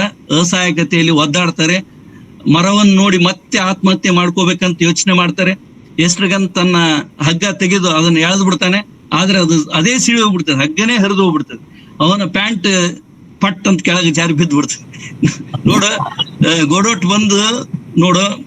ಬಂದು ಉಳಿಸಿದ್ರೆ ಸರಿ, ಇಲ್ದಿದ್ರ ನಾಳೆ ನೇಣು ಹಾಕೋಣ ಅಂತಂದು ಲಾಡಿಮರ್ ಹೇಳ್ತಾನೆ. ಎಸ್ಟ್ರಗನ್ಗೆ ಪ್ಯಾಂಟ್ ಹಾಕೋ ನೀನಂತ ಹೇಳ್ತಾನೆ. ಇಬ್ಬರು ಹೊರಡಲು ನಿರ್ಧರಿಸ್ತಾರೆ. ಆದ್ರೆ ಯಾರು ಜಾಗ ಬಿಟ್ಟು ಹೋಗುವುದಿಲ್ಲ. ಕಾಯುವಿಕೆ ಮುಂದುವರಿತದೆ. ಹೀಗೆ ಪರದೆ ಬೀಳ್ತದೆ. ಹೀಗೆ ಈ ಎರಡು ಅಂಕಗಳನ್ನು ನಾವು ನೋಡಿ ಆದ್ಮೇಲೆ ಇಲ್ಲಿ ನಾವು ನಿರಾಶಾದಾಯಕ ಪುನರಾವರ್ತನೆಯನ್ನ ಕಾಣ್ತೇವೆ. ಎಲ್ಲವೂ ಮೊದಲ ಅಂಕದಂಗನೆ ಪ್ರತಿಧ್ವನಿಸ್ತದೆ. ಆದ್ರೆ ಇನ್ನೂ ಮತ್ತು ಹಾಳಾದ ಸ್ಥಿತಿಯಲ್ಲಿ ಡಿಕೆ ಸ್ಟೇಟ್ ಅಲ್ಲಿ ನಾವು ನೋಡ್ಬೋದು. ಪೋಜೋ ಲಕ್ಕಿಯ ದುರಂತದ ಜೊತೆಗೆ ಇನ್ನೂ ಹೆಚ್ಚಿನ ನೆನಪಿನ ನಷ್ಟವನ್ನ ಪಾತ್ರಗಳು ಅನುಭವಿಸ್ತವೆ. ಪೋಜೋ ಹೇಳ್ತಾನೆ, ಸಮಯದ ಬಗ್ಗೆ ತನಗೆ ಯಾವುದೇ ಕಲ್ಪನೆ ಇಲ್ಲ ಅಂತಂದು ಹೇಳ್ತಾನೆ. ಲಾಡಿಮರ್ ನಾಳೆ ಏನೂ ನೆನಪಿರುವುದಿಲ್ಲ ಅಂತ ಹೇಳ್ತಾನೆ. ಇದು ಸಮಯದ ಕೊರತೆಯನ್ನ ಸೂಚಿಸುವಂತದ್ದಾಗಿದೆ. ಎಸ್ಟ್ರಗನ್ ಹಿಂದಿನ ದಿನ ನಡೆದದ್ದೆಲ್ಲವನ್ನು ಮರ್ತು ಬಿಟ್ಟಾನೆ. ಹುಡುಗ ತನ್ನನ್ನು ಮೊದಲು ಭೇಟಿಯಾಗಿದ್ದನ್ನು ನಿರಾಕರಿಸ್ತಾನೆ. ಇದು ಒಂದು ಜೀವನದ ಅರ್ಥಹೀನತೆ ಮತ್ತು ವೈಯಕ್ತಿಕ ಇತಿಹಾಸದ ಕ್ಷಣಿಕತೆಯನ್ನ ಒತ್ತಿ ಹೇಳ್ತದೆ ಅಂತ ಹೇಳ್ಬೋದು. ನೆನಪು ಮರೆವು ಹೇಗೆ ಮನುಷ್ಯನಲ್ಲಿ ದಟ್ಟವಾಗಿ ಆವರಿಸಿವೆ ಎಂಬುದನ್ನ ಇದು ಸೂಚಿಸ್ತದೆ. ಪೋಜೋನನ್ನ ಎತ್ತಲು ಅವರು ಅಸಮರ್ಥರು. ಯಾಕೆಂದ್ರೆ ಅಂತಿಮವಾಗಿ ಅವನಿಗೆ ಎದ್ ನಿಲ್ಲಿಕ್ಕೂ ಸಾಧ್ಯವಾಗುವುದಿಲ್ಲ. ಹಗ್ಗಪಟ್ಟಿ ಸೀಳಿ ಹೋಗುವುದು ಇವೆಲ್ಲ ನಿರುಪಯುಕ್ತ ಮನುಷ್ಯನಲ್ಲಿ ಹೆಚ್ಚಾದ ನಿಷ್ಕ್ರಿಯತೆಯ ಭಾವ, ಒಂಥರ ಇಂಪಾರ್ಟೆಂಟ್ ಫೀಲಿಂಗ್ ಅನ್ನ ಬಲಪಡಿಸ್ತವೆ. ಹಗ್ಗಪಟ್ಟಿಯೊಂದಿಗೆ ಆತ್ಮಹತ್ಯೆಯು ಮತ್ತೆ ಆಯ್ಕೆಯಾಗಿ ಬಂದರೂ ಅದು ವಿಫಲವಾಗ್ತದೆ, ಹಗ್ಗವೇ ಕಿತ್ತೋಗ್ಬಿಡ್ತದೆ. ಮರಣವೂ ಸಹ ಅವರಿಗೆ ದೊರೆಯುವುದಿಲ್ಲ. ಆತ್ಮಹತ್ಯೆಯು ವಿಫಲ ಎಂಬುದನ್ನ ತೋರಿಸ್ತದೆ. ನಾಳೆ ಗೊಡೋ ಬರುವನೆಂಬಂತಹ ಭರವಸೆ ಮತ್ತೆ ಭರವಸೆಯಾಗಿ ಉಳಿತದೆ. ಆದ್ರೆ ಇದು ಸುಮ್ಮನೆ ಖಾಲಿ ಪೀಲಿ ಮಾತು ಎಂಬುದು ಒಂಥರ ಸ್ಪಷ್ಟವಾಗ್ತದೆ. ಅವರು ಹೊರಡಲು ನಿರ್ಧರಿಸ್ತಾರೆ, ಆದ್ರೆ ಅಲ್ಲಿಯೇ ಉಳಿತಾರೆ. ಇದು ಜೀವನದ ಅರ್ಥಹೀನ ಇಕ್ಕಟ್ಟಿನ ಪ್ರತೀಕ ಅಂತ ಹೇಳ್ಬೋದು. ಅಂತ್ಯದಲ್ಲಿ ನಿರುತ್ಸಾಹವೇ ಕಾದಿದೆ ಅಂತಂದು ಹೇಳ್ಬೋದು. ಈಗ ನಾವು ಸ್ಯಾಮ್ಯುಯಲ್ ಬೆಕೆಟ್ನ ಈ ವೇಟಿಂಗ್ ಫಾರ್ ನಾಟಕವನ್ನ ಒಂದ್ ಸ್ವಲ್ಪ ವಿಮರ್ಶಾತ್ಮಕವಾಗಿ ನೋಡುವುದಾದ್ರೆ, ಹೀಗೆ ಕೆಲವು ದಿನಗಳ ಹಿಂದೆ ಶ್ರೇಷ್ಠ ಬರಹಗಾರರು, ಸಾಹಿತ್ಯೋಪಾಸಕರು, ದಾಂಡೇಲಿ ಡಿಗ್ರಿ ಕಾಲೇಜಿನ ಪ್ರಾಂಶುಪಾಲರಾಗಿ ಸೇವೆ ಸಲ್ಲಿಸಿದಂತಹ ಡಾಕ್ಟರ್ R.G. ಹೆಗಡೆ ಸರ್ ಅವರು ಈ ನಾಟಕವನ್ನ ವಿಶ್ವವಾಣಿ ಪತ್ರಿಕೆಯ ಸಾಹಿತ್ಯ ಪಟ್ಟಾಂಗ ಎನ್ನುವ ಅಂಕಣದಲ್ಲಿ ಬಹಳ ಅದ್ಭುತವಾಗಿ, ವಿಸ್ತೃತವಾಗಿ, ವಿಮರ್ಶಾತ್ಮಕವಾಗಿ ಚರ್ಚಿಸಿದ್ದಾರೆ. ನಾಟಕದ ಮುಖ್ಯ ತಿರುಳು ಅಸ್ತಿತ್ವವಾದಿ ನಿರಾಶೆ ಮತ್ತು ಜೀವನದ ಅರ್ಥದ ಹುಡುಕಾಟ, ಬದುಕಿನ ಭೀಕರ ಅರ್ಥರಾಹಿತ್ಯವನ್ನ ಬಿಂಬಿಸಿರುವಂತಹ, ಮಾನವನ ಜಂಗಾಬಲವನ್ನೇ ಉಡುಗಿಸಿದಂತಹ, ಜಗತ್ತನ್ನೇ ಬೆಚ್ಚಿ ಬೀಳಿಸಿದಂತಹ ದುರಂತ ಹಾಸ್ಯ ನಾಟಕ ಇದು. ಈ ನಾಟಕದ ಮೊದಲೇ ಸಾಲೆ ನೋಡಿ, ಏನಂತ ಹೇಳಿದ್ರೆ ನಥಿಂಗ್ ಟು ಬಿ ಡನ್. ನಾಟಕದ ಈ ಆರಂಭಿಕ ಸಾಲು ನಾಟಕದ ಸ್ವರವನ್ನೇ ನಿರ್ಧರಿಸ್ತದೆ. ಜೀವನವು ಅಂತರ್ಗತವಾಗಿ ವ್ಯರ್ಥವಾಗಿದೆ, ಜೀವನದಲ್ಲಿ ಯಾವುದೇ ಕ್ರಿಯೆಯು ನಿರುಪಯುಕ್ತವಾಗಿದೆ, ಮಾನವನ ಅಸ್ತಿತ್ವವು ತೊಂದರೆಯಿಂದ ಕೂಡಿದೆ. ಇದು ಮೂಲ ಪಾಪ ಅಂತ ಏನ್ ಹೇಳ್ತೇವೆ, ಅದು ಅವರ್ ಬೀಯಿಂಗ್ ಬಾರ್ನ್ ಪರಿಕಲ್ಪನೆಗೆ ಸಂಬಂಧಿಸಿದ್ದಾಗಿದೆ. ಲಾಡಿಮರ್ ಮತ್ತು ಎಸ್ಟ್ರಗನ್ರಂತೆ ನಾವೆಲ್ಲ ಅರ್ಥಹೀನವಾದ ಜೀವನ ಚಕ್ರದಲ್ಲಿ ಸಿಕ್ಕಾಕೊಂಡಿವೆ. ಈ ನಾಟಕ ಥಿಯೇಟರ್ ಆಫ್ ದಿ ಅಬ್ಸರ್ಡ್, ಅಸಂಗತ ರಂಗಭೂಮಿ, ರಂಗಪ್ರಸ್ಥಾನದ ಒಂದು ಮೂಲಭೂತ ಕೃತಿಯಾಗಿದೆ. ಮಾನವನ ಇರುವಿಕೆಯನ್ನ ನಾಟಕದಲ್ಲಿ ಅತಾರ್ಕಿಕ ಮತ್ತು ಉದ್ದೇಶರಹಿತ ಅಂತಂದು ನಾಟಕಕಾರ ಚಿತ್ರಿಸಿದ್ದಾನೆ. ಜೀವನದ ಅರ್ಥದ ಹುಡುಕಾಟಕ್ಕಾಗಿ ಮಾನವ ಕುಲದ ಹೋರಾಟ, ಮೌನ, ಉದಾಸೀನ ಜಗತ್ತು, ಇವುಗಳ ನಡುವಿನ ವ್ಯತ್ಯಾಸವನ್ನ ಬೆಕೆಟ್ನ ನಾಟಕಗಳು ತೋರಿಸುತ್ತವೆ. ಈ ಫ್ರೆಂಚ್ ತತ್ವಜ್ಞಾನಿ ಆಲ್ಬರ್ಟ್ ಕಮು ಹಾಗೂ ಜರ್ಮನ್ ತತ್ವಜ್ಞಾನಿ ಜೀನ್ ಪಾಲ್ ಸಾರ್ತ್ರೆ ಅವರ ಅಸ್ತಿತ್ವವಾದಿ ಸಿದ್ಧಾಂತ, ಎಕ್ಸಿಸ್ಟೆನ್ಷಿಯಲ್ ಫಿಲಾಸಫಿಯಿಂದ ಪ್ರಭಾವಿತವಾದ ಈ ನಾಟಕ ಬದುಕಿನ ಅರ್ಥಹೀನ ಅಸಂಗತತೆಯನ್ನು ತೋರಿಸುವಂತಹ ನಾಟಕ ಇದು. Doctor R.G. ಹೆಗಡೆ ಸರ್ ಬಹಳ ಚೆನ್ನಾಗಿ ವಿಶ್ಲೇಷಿಸಿದ್ದಾರೆ. ಅವರು ವಿಶ್ಲೇಷಿಸಿದಂತೆ ಮನುಷ್ಯ ಹಿಂದು ಮುಂದಿಲ್ಲದೆ ಈ ಜಗತ್ತಿಗೆ ಬಂದು ಬಿದ್ದಿರುವ ಏಕಾಂಗಿ, ಅನಾಥ, ಸುತ್ತಲವರು ಯಾರು ತನ್ನವರಿಲ್ಲ. ಇದು ಹೇಗೆ ಅಂದ್ರೆ ವಿಷ್ಣುವರ್ಧನ್ ಅವರ ಒಂದು ಜೀವನ ಚಕ್ರ ಚಿತ್ರದಲ್ಲಿ ಒಂದು ಹಾಡು ಬರ್ತದೆ ನೋಡಿ, ನನ್ನವರು ಯಾರೂ ಇಲ್ಲ, ಯಾರಿಗೆ ಯಾರೂ ಇಲ್ಲ, ಪ್ರೀತಿ ವಾತ್ಸಲ್ಯಕ್ಕೆ ಅರ್ಥವೇ ಇಲ್ಲ.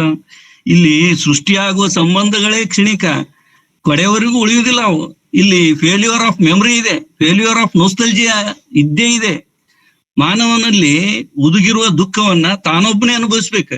ಈಗ ಫಾರ್ ಎಕ್ಸಾಂಪಲ್ ಏನಾದರೂ ಆದರೆ ಆರಾಮಿರದಿದ್ರೆ ಆಸ್ಪತ್ರೆಗೆ ಕರ್ಕೊಂಡು ಹೋಗ್ಬೋದು. ಆದ್ರೆ ನೋವನ್ನ ಅವರೇ ಉಣ್ಬೇಕಲ್ಲ. ಇಲ್ಲಿ ನಗು, ಅಳುವು ಎಲ್ಲಾ ಅರ್ಥಹೀನ. ಕಾಯುವಿಕೆ ಒಂದೇ ಮುಖ್ಯ, ಕಾಯುವಿಕೆ ಒಂದೇ ಪ್ರಧಾನ. ಸಾವಿಗಾಗಿ ಕಾಯುವುದು, ನಡುವೆ ನಡೆಯುವ ಕ್ರಿಯೆಗಳೆಲ್ಲ ಇವು ಬೇಸರ ಕಳೆಯಲು, ಈ ಹುಟ್ಟು ಸಾವಿನ ನಡುವೆ ಬೇಸರ ಕಳೆಯಲು ಮನುಷ್ಯ ಮಾಡಿಕೊಂಡ ಕ್ರಿಯೆಗಳು. ಉದಾಹರಣೆಗೆ ಈ ಮದುವೆ, ಕುಟುಂಬ, ಸಮಾಜ ಏನೇ ಮಾಡಿದ್ರು ಜಸ್ಟ್ ಟೈಮ್ ಪಾಸ್. ದಯವಿಟ್ಟು ಯಾರೋ ಬೇಜಾರು ಮಾಡ್ಕೋಬೇಡಿ. In the light of what I have understood from the play I am sharing. ಒಮ್ಮೊಮ್ಮೆ ಇಂಥ ಅಥವಾ ಈ ಥಾಮಸ್ ಹಾರ್ಡಿಯ ನಾವೆಲ್ಸ್ ಬಹಳ ಗಂಭೀರವಾಗಿ ಓದಬಾರ್ದು ಅನ್ಸ್ಬಿಡ್ತದೆ. ಬೇಕನ್ನು ಓದ್ಬೋದು. ಯಾಕಂತ ಹೇಳಿದ್ರೆ ಇವು ಓದಿದ್ರು ಇವು ಗಂಭೀರವಾಗಿ ತೆಗೆದುಕೊಳ್ಬಾರ್ದು. ಬಹಳ ಭಾವುಕ, ಸೂಕ್ಷ್ಮ, ಸಂವೇದನಾಶೀಲ ಓದುಗರಿಗೆ ಸ್ವಲ್ಪ ಕಷ್ಟವಾಗ್ತದ್ರಿ ಇದು. ಈ ನಾಟಕವನ್ನು ನಾನು ವಿದ್ಯಾರ್ಥಿಯಾಗಿದ್ದಾಗ ಓದಿದಾಗ ಅಷ್ಟೇನು ಎಮೋಷನಲ್ ಆಗಿರ್ಲಿಲ್ಲ. ಈ ವಿಜಯಲಕ್ಷ್ಮಿ ಮೇಡಮ್ ಈ ನಾಟಕದ ಬಗ್ಗೆ ಮಾತಾಡ್ಬೇಕಂತಂದಾಗ ಬಹಳ ಗಂಭೀರವಾಗಿ ಓದಿದೆ. ಸಂಬಂಧಗಳಿಗೆ ಬೆಲೆ ಕೊಡುವಂತ ನನ್ನಂತ ಅನೇಕರಿಗೆ ಏಕೋ ಸ್ವಲ್ಪ ದುಃಖವಾಗ್ತದೆ. ನನಗೂ ಒಂಥರ ಕಣ್ಣಂಚಿನಲ್ಲಿ ನೀರು ಬಂತ. ಇರ್ಲಿ, ಇದು ಒಂದು ಅನದರ್ ಪರ್ಸ್ಪೆಕ್ಟಿವ್ ಅಷ್ಟೇ.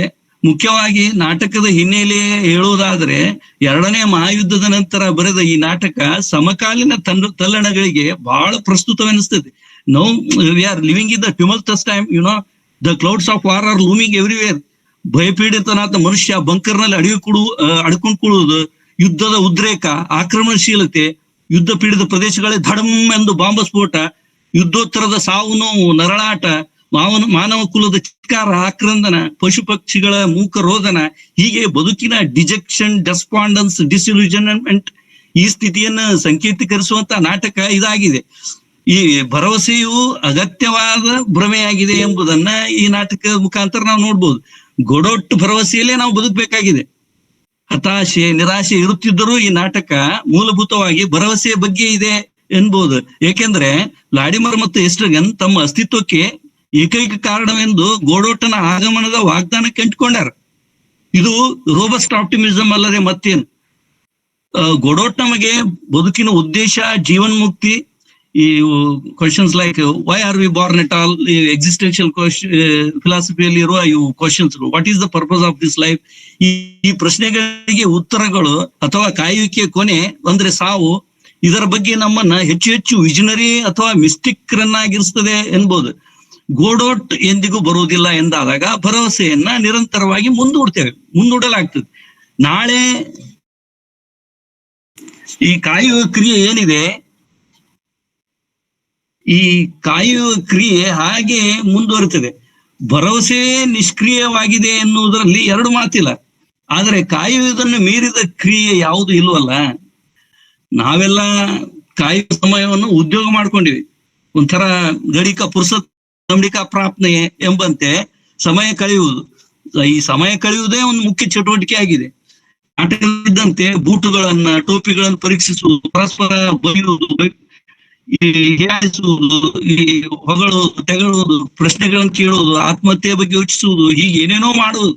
ಪೋಜೋ ಲಕ್ಕಿ ಅಂತ ಸಬಲರನ್ನ, ದುರ್ಬಲರನ್ನ ಎದುರಿಸುವುದು, ಇವೆಲ್ಲ ಮಾಡುವುದು ಮನುಷ್ಯನ ಹತಾಶೆಯಿಂದ ಹುಟ್ಟಿದ ಉದ್ಯೋಗಗಳು, ಕೇವಲ ಟೈಮ್ ಪಾಸ್.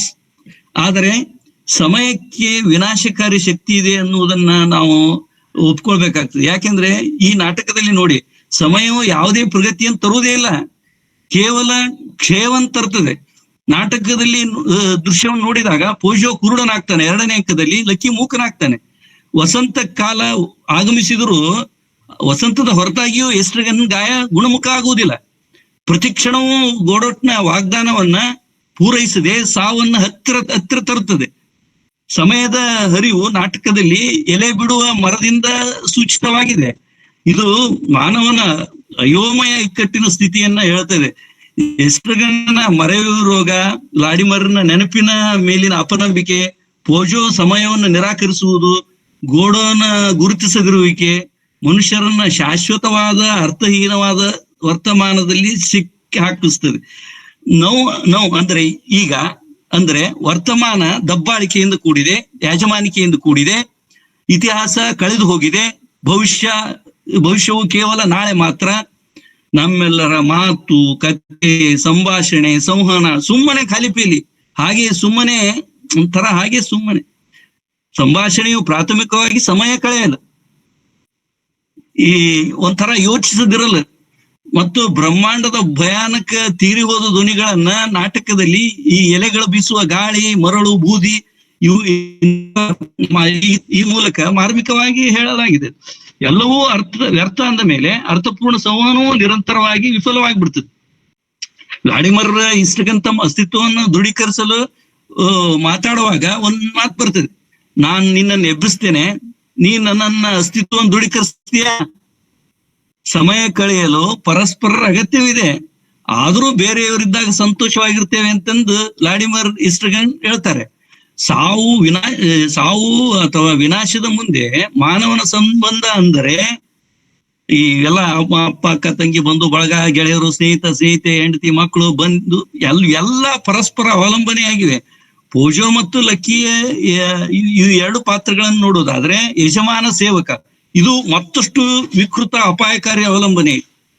ಈ ನಾಟಕದಲ್ಲಿ ಭಾಷೆ ಆಗಾಗ್ಗೆ ಒಂದು ಮೂರ್ ಆಫ್ ಒನ್ ನಾಟ್ ಒಂಥರ ವೃತ್ತಾಕಾರದ ಅಂದ್ರೆ ಸರ್ಕ್ಯುಲರ್ ಡೈಲಾಗ್ ಪದೇ ಪದೇ ಹೇಳುವ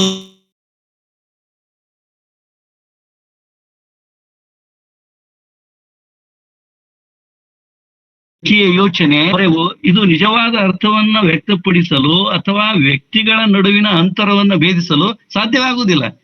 ಗೋಡೋಟ್ನ ಬಗ್ಗೆ ಬೆಕೆಟ್ನ ನಿಲುವು ಏನೆಂದ್ರೆ, ಗೋಡೋಟ್ ಯಾರು? ಗೋಡೋಟ್ ಇಸ್ ಈಕ್ವಲ್ ಟು ದೇವರು ಎಂಬುದನ್ನ ಸ್ವತಃ ಬೆಕೆಟ್ನೇ ಸ್ಪಷ್ಟವಾಗಿ ನಿರಾಕರಿಸ್ಯಾನ. ನಾನು ದೇವರ ಬಗ್ಗೆ ಹೇಳ್ಬೇಕಾಗಿತ್ತು ಅಂತ ಹೇಳ ಒಂದೆಡೆ ಅವನು. ಅಂದ್ರೆ ಭಗವಂತನ ಬಗ್ಗೆ ಶ್ರದ್ಧೆ ಭಕ್ತಿ ಕಡಿಮೆ ಆಗಿದೆ.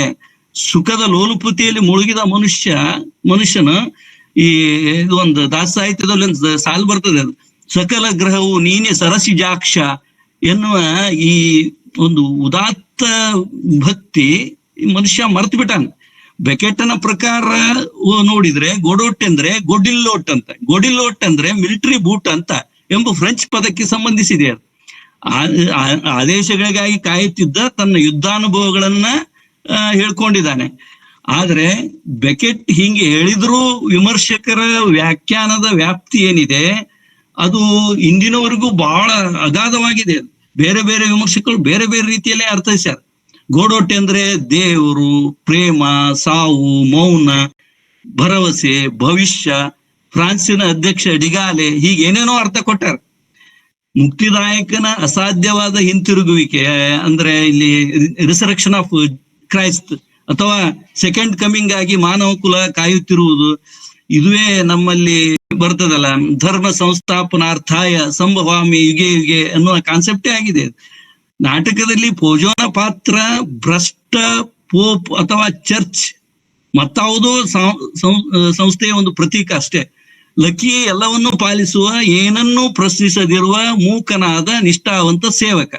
ಮರು ಅಂದ್ರೆ ಜೀವನ ಅಥವಾ ಜ್ಞಾನ ಅಥವಾ ಸಾವು, ಆದ್ರೆ ನಾಟಕದಲ್ಲಿ ಹೇಳಿರುವಂತೆ ಅದು ಜೂಡಾಸ್ ಮರ. ಹೀಗೆ ಪೋಜೋ ಲಕ್ಕಿಯ ಪಾತ್ರಗಳು ಬಂಡವಾಳಶಾಹಿ ಕಾರ್ಮಿಕ ಅಂದ್ರೆ ಮಾರ್ಕ್ಸ್ವಾದ, ವಸಾಹತುಗಳ ಇವುಗಳ ಪ್ರತೀಕ. ಪೋಜೋನ ಕುರುಡುತನ ಅಂದ್ರೆ ಆಡಳಿತ ವರ್ಗದ ಅಜ್ಞಾನದ ಸಂಕೇತ. ಲಕ್ಕಿಯ ಮೂಕತ್ವ ಅಂದರೆ ಹಿಂಸೆಗೆ ವಿರುದ್ಧವಾಗಿ ಪ್ರತಿಭಟಿಸಲು ದುರ್ಬಲರ ಸಾಮರ್ಥ್ಯ. ಅಥವಾ ಅಲ್ಲಿ ನಾಟಕದಲ್ಲಿ ಹೇಳಿರುವಂತೆ ಇದು ಒಂದು ಫ್ರಾಂಕೋ ಜರ್ಮನ್ ಸಂಬಂಧಗಳ ರೂಪಕ. ಗೋಡೋಟ್ ಮಾನವ ಕುಲ ಹುಡುಕುವ ಯಾವುದೇ ಅಸಾಧ್ಯ ಗುರಿ. ಗೋಡೋಟ್ ಹೇಗಿದ್ದಾನೆ ಎಂಬ ಒಂದು ಅಂದಾಜು, ಅವನ ನಿಜವಾದ ಸ್ವರೂಪ ಅಪ್ರಸ್ತುತ. ಅವನ ಶಕ್ತಿ ಅಡಗಿರುವುದು ಅವನು ಪ್ರೇರೇಪಿಸುವ ಕಾಯುವಿಕೆಯ ಕ್ರಿಯೆಯಲ್ಲಿ, ಅದರಲ್ಲಿ ನೆಲೆಗೊಂಡಿದೆ. ಅವನು ಬೇರಾರು ಅಲ್ಲ, ಪಾತ್ರಗಳು ಮತ್ತು ಪ್ರೇಕ್ಷಕರು ಅವನ ಮೇಲೆ ಪ್ರಕ್ಷೇಪಿಸುವ ಯಾವುದಾದರೂ ಒಂದು ಆಗಿರ್ಲಿಕ್ಕೆ ಸಾಧ್ಯ. ಹೀಗೆ ಬೆಕೆಟ್ನ ರಂಗಭೂಮಿಯ ತಂತ್ರಗಳು ಈ ಅಸಂಗತ ನಾಟಕದ ಬಗ್ಗೆ ಹೇಳುವಾಗ ಇದು ಸಾಂಪ್ರದಾಯಿಕ ಅರ್ಥದಲ್ಲಿ ಈ ನಾಟಕದಲ್ಲಿ ಕಥೆ ಅಥವಾ ಕಥಾವಸ್ತು ಇಲ್ಲವೇ ಇಲ್ಲ. ಅವನು ಯಾವ ನಾಟಕದಲ್ಲಿಯೂ ಇಲ್ಲ. ಎಂಡ್ ಗೇಮ್ ಇರ್ಬೋದು, ಕ್ರಾಪ್ಸ್ ಲಾಸ್ಟ್ ಟೇಪ್ ಇರ್ಬೋದು. ಈ ನಾಟಕದಲ್ಲಿ ಕನಿಷ್ಠ ಮಿನಿಮಲ್ ಡೈಲಾಗ್ ಮತ್ತು ಪುನರಾವರ್ತನೆಯ ಮೂಲಕ ಸರಳ ವಿನ್ಯಾಸದಲ್ಲಿ ನಾಟಕವನ್ನ ಪ್ರದರ್ಶಿಸಬಹುದು ಎಂಬುದನ್ನ ಬೆಕೆಟ್ ತೋರಿಸಿಕೊಟ್ಟದ್ದರಿಂದ ನಾಟಕ ಹಾಗೂ ನಾಟಕ ಮಂದಿರ ಎರಡರ ಮೇಲೆಯೂ ಅವನ ಪ್ರಭಾವ ಸ್ವಲ್ಪ ಆಯಿತು. ಕ್ರಿಯೆಗಳು ಇಲ್ಲವೇ ಇಲ್ಲ ಎನ್ನುವಂತಾಯ್ತು. ರಂಗ ಸಜ್ಜಿಕೆ ಕನಿಷ್ಠವಾಗ್ಬಿಡ್ತು. ನಟರು ಭಾವಗಳನ್ನ ಸಂವಹನ ಮಾಡುವ ಬದಲು ಒಂದು ತರದ ಬೋರ್ಡಮ್, ದಿಗ್ಭ್ರಮೆಯನ್ನ ಆಂಗಿಕ ಭಾಷೆಯ ಮೂಲಕ ಸಂವಹನ ಮಾಡ್ಬೇಕಾಯ್ತು.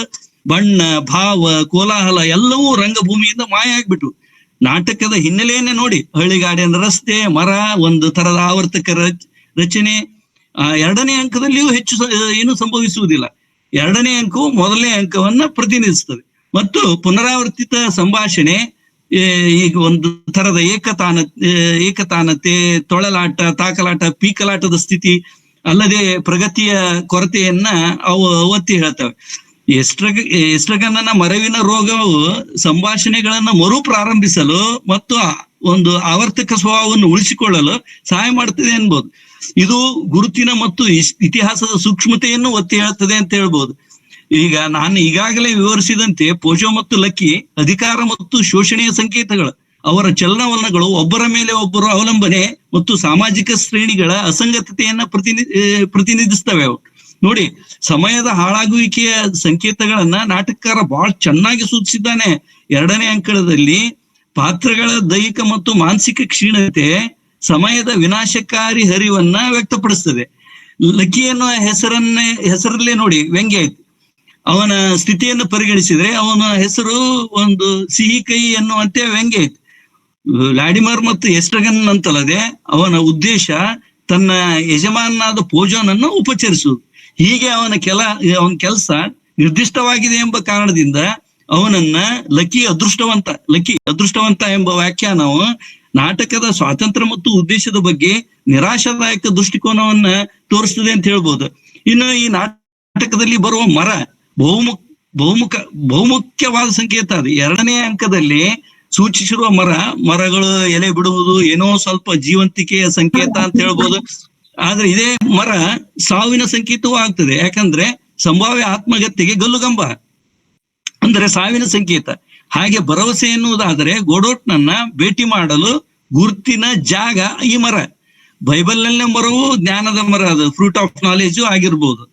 ಮೊದಲನೇ ಅಂಕದಲ್ಲಿ ಮರ ಬರಡಾಗಿರುವುದು ಮತ್ತು ಎರಡನೇ ಅಂಕದಲ್ಲಿ ಎಲೆಗಳಿರುವುದು, ಈ ತರದ ಪ್ರತಿಮಾವಳಿಗಳ ಪಾತ್ರಗಳು ಅರ್ಥಪೂರ್ಣ ಬದಲಾವಣೆ ಹೊಂದದೆ ಸಮಯ ಕಳೆಯುತ್ತಿರುವುದನ್ನ ತೋರಿಸ್ತವೆ.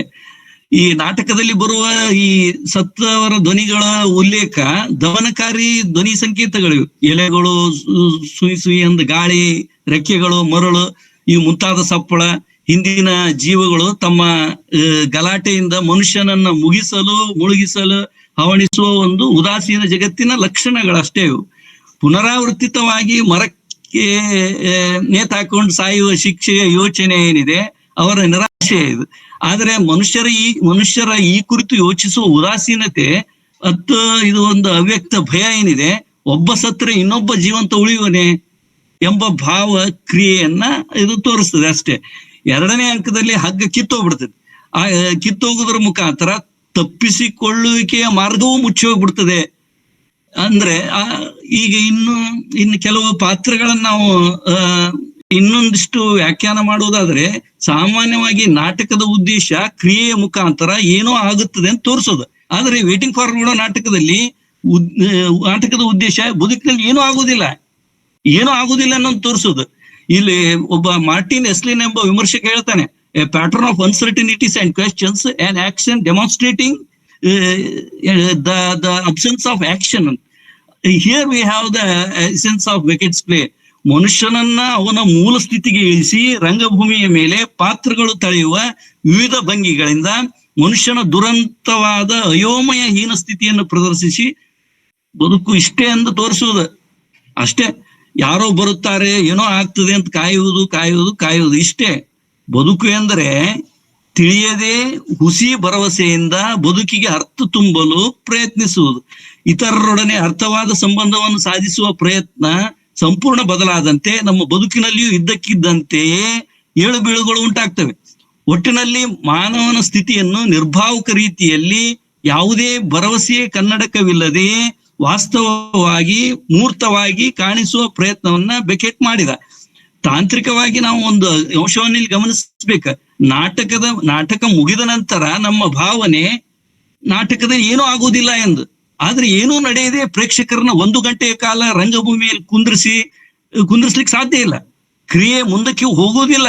ಆದ್ರೆ ರಂಗಭೂಮಿಯ ಮೇಲೆ ಏನಾದರೂ ಆಗ್ತಾನೆ ಇರ್ತದಲ್ಲ. ಫಾರ್ ಎಕ್ಸಾಂಪಲ್, ನಾಟಕದ ಪಾತ್ರಗಳಾದ ಏಸ್ಟ್ರಗನ್, ವ್ಲಾಡಿಮರ್ ಜಗಳ ಆಡುವುದು, ಕುಳಿತುಕೊಳ್ಳುವುದು, ನಿಲ್ಲುವುದು, ಟೋಪಿ ಬದಲಾಯಿಸುವುದು, ಹೀಗೆ ಬೂಟ್ ತೆಗೆಯುವಂತೆ ಮಾಡೋದು, ಅಥವಾ ಪೋಜೋಲಕ್ಕಿ ಬರ್ತಾರೆ, ತಮ್ಮ ಸ್ಥಿತಿಯನ್ನು ರಂಗಭೂಮಿ ಮೇಲೆ ಅಭಿನಯ ಮಾಡಿ ತೋರಿಸ್ತಾರೆ. ಇಲ್ಲಿ ಸಾಧಿಸುವುದು ಕ್ರಿಯೆಯ ಬೆಳವಣಿಗೆ ಅಲ್ಲವೇ ಅಲ್ಲ, ಒಂದು ಸ್ಥಿತಿಯ ಅನಾವರಣ ಅಷ್ಟೇ. ಈ ನಾಟಕದ ರಂಗಸಜ್ಜಿಕೆಯು ಶಿಲುಬೆಯನ್ನ ನೆನಪಿಗೆ ತರ್ತದೆ. ಬರಿದಾದ ರಂಗಭೂಮಿಯಲ್ಲಿ ಹಿಂಗ ಅಡ್ಡಡ್ಡ ಸ್ಟೇಜ್ ಬೋರ್ಡ್, ಉದ್ದುದ್ದ ಮರ. ಈ ಕ್ರಿಯೆ ನಡೆಯುವುದು ಶನಿವಾರ, ಭಾನುವಾರ ನೋಡಿ ಮೌಂಟ್ ಕಲ್ವಾರಿ ಎನ್ನುವ ಗುಡ್ಡದ ಕೆಳಗಡೆ ಹಾಕಿದ್ರೆ, ಶುಕ್ರವಾರ ಹಾಕಿದ್ರೆ, ಶನಿವಾರ ಒಂದ್ ಬಿಟ್ಟು ಭಾನುವಾರನೇ ಸಮಾಧಿಯಿಂದ ಎದ್ದು ಬಂದ ಒಂಥರ ಬ್ಯಾಲೆಡ್ ಆಫ್ ಬ್ರೆಡ್ ಮ್ಯಾನ್ ಎಂಬಂತೆ, ಕ್ಷಮೆ ಬೇಕನ್ನೋ ಕ್ಷಮೆಯನ್ನ ಮಾರಲು ಅಂತ ಬ್ರೆಡ್ ಮ್ಯಾನ್ ಆದ. ಆದ್ರೆ ಇಲ್ಲಿ ಒಂದು ಅಂಶ, ಈಗ ಶನಿವಾರ ಏನೂ ತಿಳಿಯದ, ಏನೂ ನಡೆಯದ ಒಂದು ತರದ ಮಂಕು ಕವಿದ ನಿಷ್ಕ್ರಿಯ ದಿನ. ಇಂದು ಸಹ ಶನಿವಾರ, ನಾನು ಸಹ ಮನುಷ್ಯನ ಬದುಕಿನ ಇವುಗಳನ್ನ ಹೇಳ್ತಾ ಇರೋದು, ದಾರುಣ ಸ್ಥಿತಿಯನ್ನ ಹೇಳ್ತಾ ಇರೋದು ಒಂದು ತರದ ಕಾಕತಾಳೀಯವೇ ಸರಿ ಅಂತ ಅನಿಸ್ತದೆ. ಒಂದು ರೀತಿಯಲ್ಲಿ ಬೆಕೆಟ್ ಏಟ್ಸ್ ಮತ್ತು ಎಲೇಟರ್ ನಾಟಕವನ್ನು ಮುಂದುವರಿಸಿದ, ಅವರ ಸಿಂಬಲಿಸ್ಟ್ ಪರಂಪರೆಯನ್ನು ಮುಂದುವರಿಸಿದ. ಆದ್ರೆ ಅವರ ನಾಟಕದಲ್ಲಿರುವಂತೆ ಈ ಕ್ರಿಯೆ ಇವನ ನಾಟಕದಲ್ಲಿ ಇಲ್ಲ. ಬೆಕೆಟ್ಟನ ನಾಟಕ ಸಾಹಿತ್ಯ ವಿಶ್ವದಲ್ಲಿ ಮನುಷ್ಯನ ದುರಂತ ಸ್ಥಿತಿಯನ್ನ ನಿರೂಪಿಸಲು ಹೊಸ ವಿಧಾನಗಳಿಗೆ, ಅವುಗಳ ಒಂದು ಹೊಸ ವಿಧಾನದ ಅನ್ವೇಷಣೆಗಳಿಗೆ ಕಾರಣವಾಯ್ತು ಅಂತ ಹೇಳ್ಬೋದು. ಬೆಕೆಟ್ಟನ ನಾಟಕಗಳ ಇನ್ನೊಂದು ಸಂಗತಿಯನ್ನು ನಾವು ಗಮನಿಸ್ಬೇಕು. ಅವನ ಸೈದ್ಧಾಂತಿಕ ನೆಲೆಗಟ್ಟಿನ ಒಂದು ಪ್ರಮುಖ ಅಂಶ ಏನಪ್ಪಾ ಅಂತ ಹೇಳಿದ್ರೆ, ಅಸ್ತಿತ್ವದಲ್ಲಿ, ಬದುಕಿನಲ್ಲಿ ಯಾವುದೇ ಅರ್ಥ ಕಂಡರೂ ಅದು ವಾಸ್ತವತೆಗೆ ಅಪಚಾರ. ಏಕೆಂದ್ರೆ ಬದುಕಿಗೆ ಅರ್ಥವಿಲ್ಲ ಎನ್ನುವುದು. ಇದರ ಪರಿಣಾಮ ಎಂದರೆ ಬೆಕೆಟ್ನ ಯಾವುದೇ ನಾಟಕ ಅನುಭವ ಆಗ್ತದೆ ಅಲ್ಲದೆ ಬೌದ್ಧಿಕವಾಗಿ ಗ್ರಹಿಸುವಂತ ಕೃತಿ ಆಗುವುದಿಲ್ಲ. ರಂಗಭೂಮಿಯ ಮೇಲೆ ಈ ಅನುಭವವನ್ನ ಮೂರ್ತಗೊಳಿಸಲು ನಾಟಕಕಾರ ಹೊಸ ಪ್ರತಿಮೆಗಳನ್ನ ಆರಿಸ್ತಾನೆ. ಈಗ ಇವನ ಹ್ಯಾಪಿ ಡೇಸ್ ಅನ್ನುವ ನಾಟಕವನ್ನೇ ನೋಡಿ. ಹ್ಯಾಪಿ ಡೇಸ್ ಅನ್ನುವ ನಾಟಕದ ಅಂತ್ಯದಲ್ಲಿ ಮುಖ್ಯ ಸ್ತ್ರೀ ಪಾತ್ರದ ಸುತ್ತ ಲಾಸ್ಟಿಗೆ ಮರಳು ಸುರಿಯುತ್ತಾ ರಾಶಿ ಆಗ್ಬಿಡ್ತದೆ. ಬೆಕೆಟನ ಪಾತ್ರಗಳಲ್ಲಿ ಯಾವುದೋ ಒಂದು ನಿರ್ದಿಷ್ಟ ಘಟ್ಟ ಮುಟ್ಟುವುದಿಲ್ಲ. ಇದಕ್ಕೆ ಕಾರಣವೆಂದ್ರೆ ಹೊರ ಜಗತ್ತಿನ ವಾಸ್ತವತೆ ಸಹ ಖಚಿತವಿಲ್ಲ. ಈಗ ಗಳಿಗುಣಗುಣವಾಗಿ ನಾವು ಸಂಪರ್ಕ ಬಳಸ್ತೇವೆ. ಇದರಿಂದ ಹೊಸ ಜಗತ್ತಿನ ಸ್ವರೂಪ ಯಥಾವತ್ತಾಗಿ ನಮ್ಮ ಗ್ರಹಿಕೆಗೆ ಬರುತ್ತದೆ ಅಂತಂದು ಎಷ್ಟರ ಮಟ್ಟಿಗೆ ನಾವು ನೆಚ್ಚಬಹುದು? ಒಬ್ಬನೇ ವ್ಯಕ್ತಿ ಎಂದು ಪರಿಗಣಿಸುವ ವ್ಯಕ್ತಿ ವಾಸ್ತವವಾಗಿ ಬದಲಾಗ್ತಾ ಇರ್ತಾನೆ. ವಿವಿಧ ಪಾತ್ರ ಮತ್ತು ಬಾಂಧವ್ಯಗಳ ಮೂಲಕ ಹಾದು ಹೋಗ್ತಾನೆ. ಹೀಗೆ ಬದಲಾಗುವಾಗ ಮಧ್ಯೆ ಸ್ಥಿತ್ಯಂತರದ ಅವಧಿಗಳಿರ್ತವೆ. ಇವು ದಾರುಣ, ಯಾತನಾಮಯ ಅಥವಾ ನಿಗೂಢ ಅಂತಂದು ಹೇಳ್ಬೋದು. ಹೀಗಾದಾಗ for a moment the boredom of living is replaced by suffering of being. ಕಲೆ ಸಾಹಿತ್ಯದ ಕರ್ತವ್ಯ ಈ ಪ್ರಜ್ಞೆಯನ್ನ ಜಾಗೃತಗೊಳಿಸುವುದೇ ಆಗಿದೆ. ವೇಟಿಂಗ್ ಫಾರ್ ಗೋಡೋಟ್ ನಾಟಕವು 2ನೇ ಮಹಾಯುದ್ಧೋತ್ತರ ಅಸ್ತಿತ್ವವಾದಿ ಯುಗದಲ್ಲಿ ಮಾನವನ ಅಸ್ತಿತ್ವವನ್ನ ಅತ್ಯುತ್ತಮವಾಗಿ ಸೆರೆ ಹಿಡಿದಿದೆ. ಇದು ಜೀವನವನ್ನು ಶಾಶ್ವತವಾದ, ಅರ್ಥಹೀನವಾದ ನಿರೀಕ್ಷೆ ಎಂದು ಒಂದು ಕಹಿ ಹಾಸ್ಯದ ದೃಷ್ಟಿಯನ್ನ ನೀಡುತ್ತದೆ. ಅದರಲ್ಲಿ ಒಂದು ಅನಿಶ್ಚಿತ ಮುಕ್ತಿಯು ಎಂದಿಗೂ ಬರುವುದಿಲ್ಲ. ಪಾತ್ರಗಳು ತಮ್ಮ ಸ್ವಂತ ನಿಷ್ಕ್ರಿಯತೆ, ಮರೆವು ಮತ್ತು ಸಮಯದ ನಿರಂತರ ಹರಿವಿನಲ್ಲಿ ಸಿಕ್ಕಾಕೊಂಡ್ಬಿಡ್ತವೆ. ಅರ್ಥಹೀನವಾದ ವ್ಯರ್ಥ ಮಾತುಗಳು ಪರಸ್ಪರ ಉಪಸ್ಥಿತಿಯಲ್ಲಿ ಮಾತ್ರ ಮಹತ್ವ ಪಡ್ಕೋತವೆ. ಗೋಡೋಟ್ನ ಬಗ್ಗಿನ ಸಂದಿಗ್ಧತೆಯು ನಾಟಕವನ್ನು ಅಂತ್ಯವಿಲ್ಲದೆ ವ್ಯಾಖ್ಯಾನಿಸಲು ಸಾಧ್ಯವಾಗ್ತದೆ. ನಾಟಕವು ನಮ್ಮ ದುಗುಡ, ಆತಂಕಗಳು ಮತ್ತು ಭರವಸೆಗಳನ್ನ ಪ್ರತಿಫಲಿಸುವಂತಹ ಒಂದು ಕನ್ನಡಿಯಾಗಿದೆ. ಬೆಕೆಟ್ನು ಅಸ್ತಿತ್ವದ ಅಸಂಗತತೆಯನ್ನು ಎದುರಿಸಲು ನಮ್ಮನ್ನು ಒತ್ತಾಯಿಸ್ತಾನೆ. ಅದರೊಳಗೆ ಉದ್ಭವಿಸುವಂತಹ ಕಪ್ಪು ಹಾಸ್ಯ, ಬ್ಲ್ಯಾಕ್ ಕಾಮಿಡಿ ಅಂತ ಏನ್ ಹೇಳ್ತೇವೆ, ಮತ್ತು ಮಾರ್ಮಿಕ ಅವಲಂಬನೆಯನ್ನ ಪ್ರದರ್ಶಿಸ್ತಾನೆ. ನಾನು ಈಗಾಗಲೇ ಹೇಳಿದಂತೆ ಈ ನಾಟಕವು ಅಸಾಧಾರಣವಾಗಿ ಮೆಚ್ಚಲ್ಪಟ್ಟ ಹಾಗೂ ಬಹುವಾಗಿ ತಿರಸ್ಕರಿಸಲ್ಪಟ್ಟಂತಹ ಅಸಂಗತ ನಾಟಕ. ಏಕೆಂದ್ರೆ ಏನೋ ಒಬ್ಬನಿಗಾಗಿ ಏನೋ ಒಂದಕ್ಕಾಗಿ ಕಾಯುವ ಕ್ರಿಯೆ ನಿರಂತರ. ಅತಾರ್ಕಿಕವಾದ ಭರವಸೆ ಜೀವಂತವಾಗಿ ಗುರುತಿಸಲ್ಪಡ್ತದೆ. ಸರಿ, ನಾನು ಇಷ್ಟು ಹೇಳ್ತಾ, I think I have taken much of time. ಇಷ್ಟು ಹೇಳ್ತಾ ನಾನು ಧಾರವಾಡ ಕಟ್ಟೆ ನಡೆಸುತ್ತಾ ಇರುವಂತಹ ಸಾಹಿತ್ಯಾಭಿಮಾನಿಗಳಿಗೆ ನೀಡ್ತಾ ಇರುವುದು ವಿಶ್ವ ಸಾಹಿತ್ಯದ ರುಚಿಯ ಅನುಭವ. ಈ ದುಡಿಮೆ, ಈ ದೂರದೃಷ್ಟಿ, ಸಾಹಿತ್ಯದ ಬಗ್ಗೆ ಇರುವಂತಹ ಅಪಾರ ಕಳಕಳಿ, ನಿಷ್ಠಾವಂತ ಪ್ರೇಮ ಅತ್ಯಂತ ಪ್ರಶಂಸನೀಯವಾದುದು, ಪ್ರೇರಣಾದಾಯಕವಾದುದು. ಈ ಮಹತ್ತರ ಕಾರ್ಯ ನಿರಂತರವಾಗಿ ಮುಂದುವರಿಲಿ. ಇನ್ನೂ ಹೆಚ್ಚಿನ ವಿದ್ವಾಂಸರು ಈ ವೇದಿಕೆಯ ಮೂಲಕ ತಮ್ಮ ಜ್ಞಾನವನ್ನು ಹಂಚಿಕೊಳ್ಳಿ. ಹೆಚ್ಚಿನ ಸಾಹಿತ್ಯ ಪ್ರೇಮಿಗಳು ಇಲ್ಲಿ ಸೇರಿ ಸಾಹಿತ್ಯದ ಮಹಾಸಾಗರದಲ್ಲಿ ಮುಳುಗಿ ಏಳಲಿ. ಇದು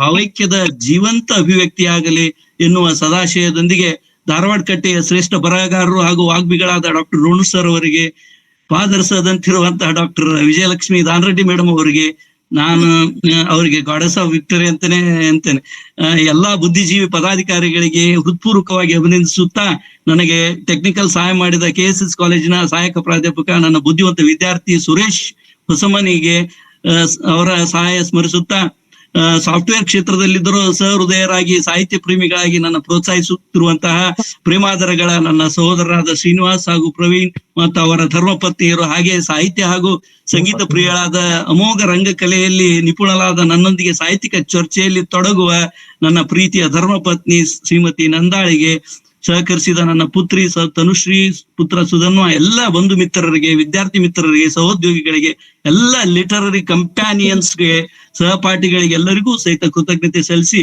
ಈ ಅದ್ಭುತ ಸಾಹಿತ್ಯಯಾನ ಯಾತ್ರೆಯಲ್ಲಿ ಭಾಗವಹಿಸಿರುವುದು ನನ್ನ ಸೌಭಾಗ್ಯ ಎಂದು ಹೇಳ್ತಾ, ಸ್ವಲ್ಪ ಟೆಕ್ನಿಕಲ್ ಪ್ರಾಬ್ಲಮ್ ಆಯ್ತು, ಅದಕ್ಕೆ ತಮಗೆಲ್ಲರ ಕ್ಷಮೆ ಕೋರ್ತಾ ನನ್ನ ಮಾತುಗಳನ್ನು ಮುಗಿಸುತ್ತೇನೆ.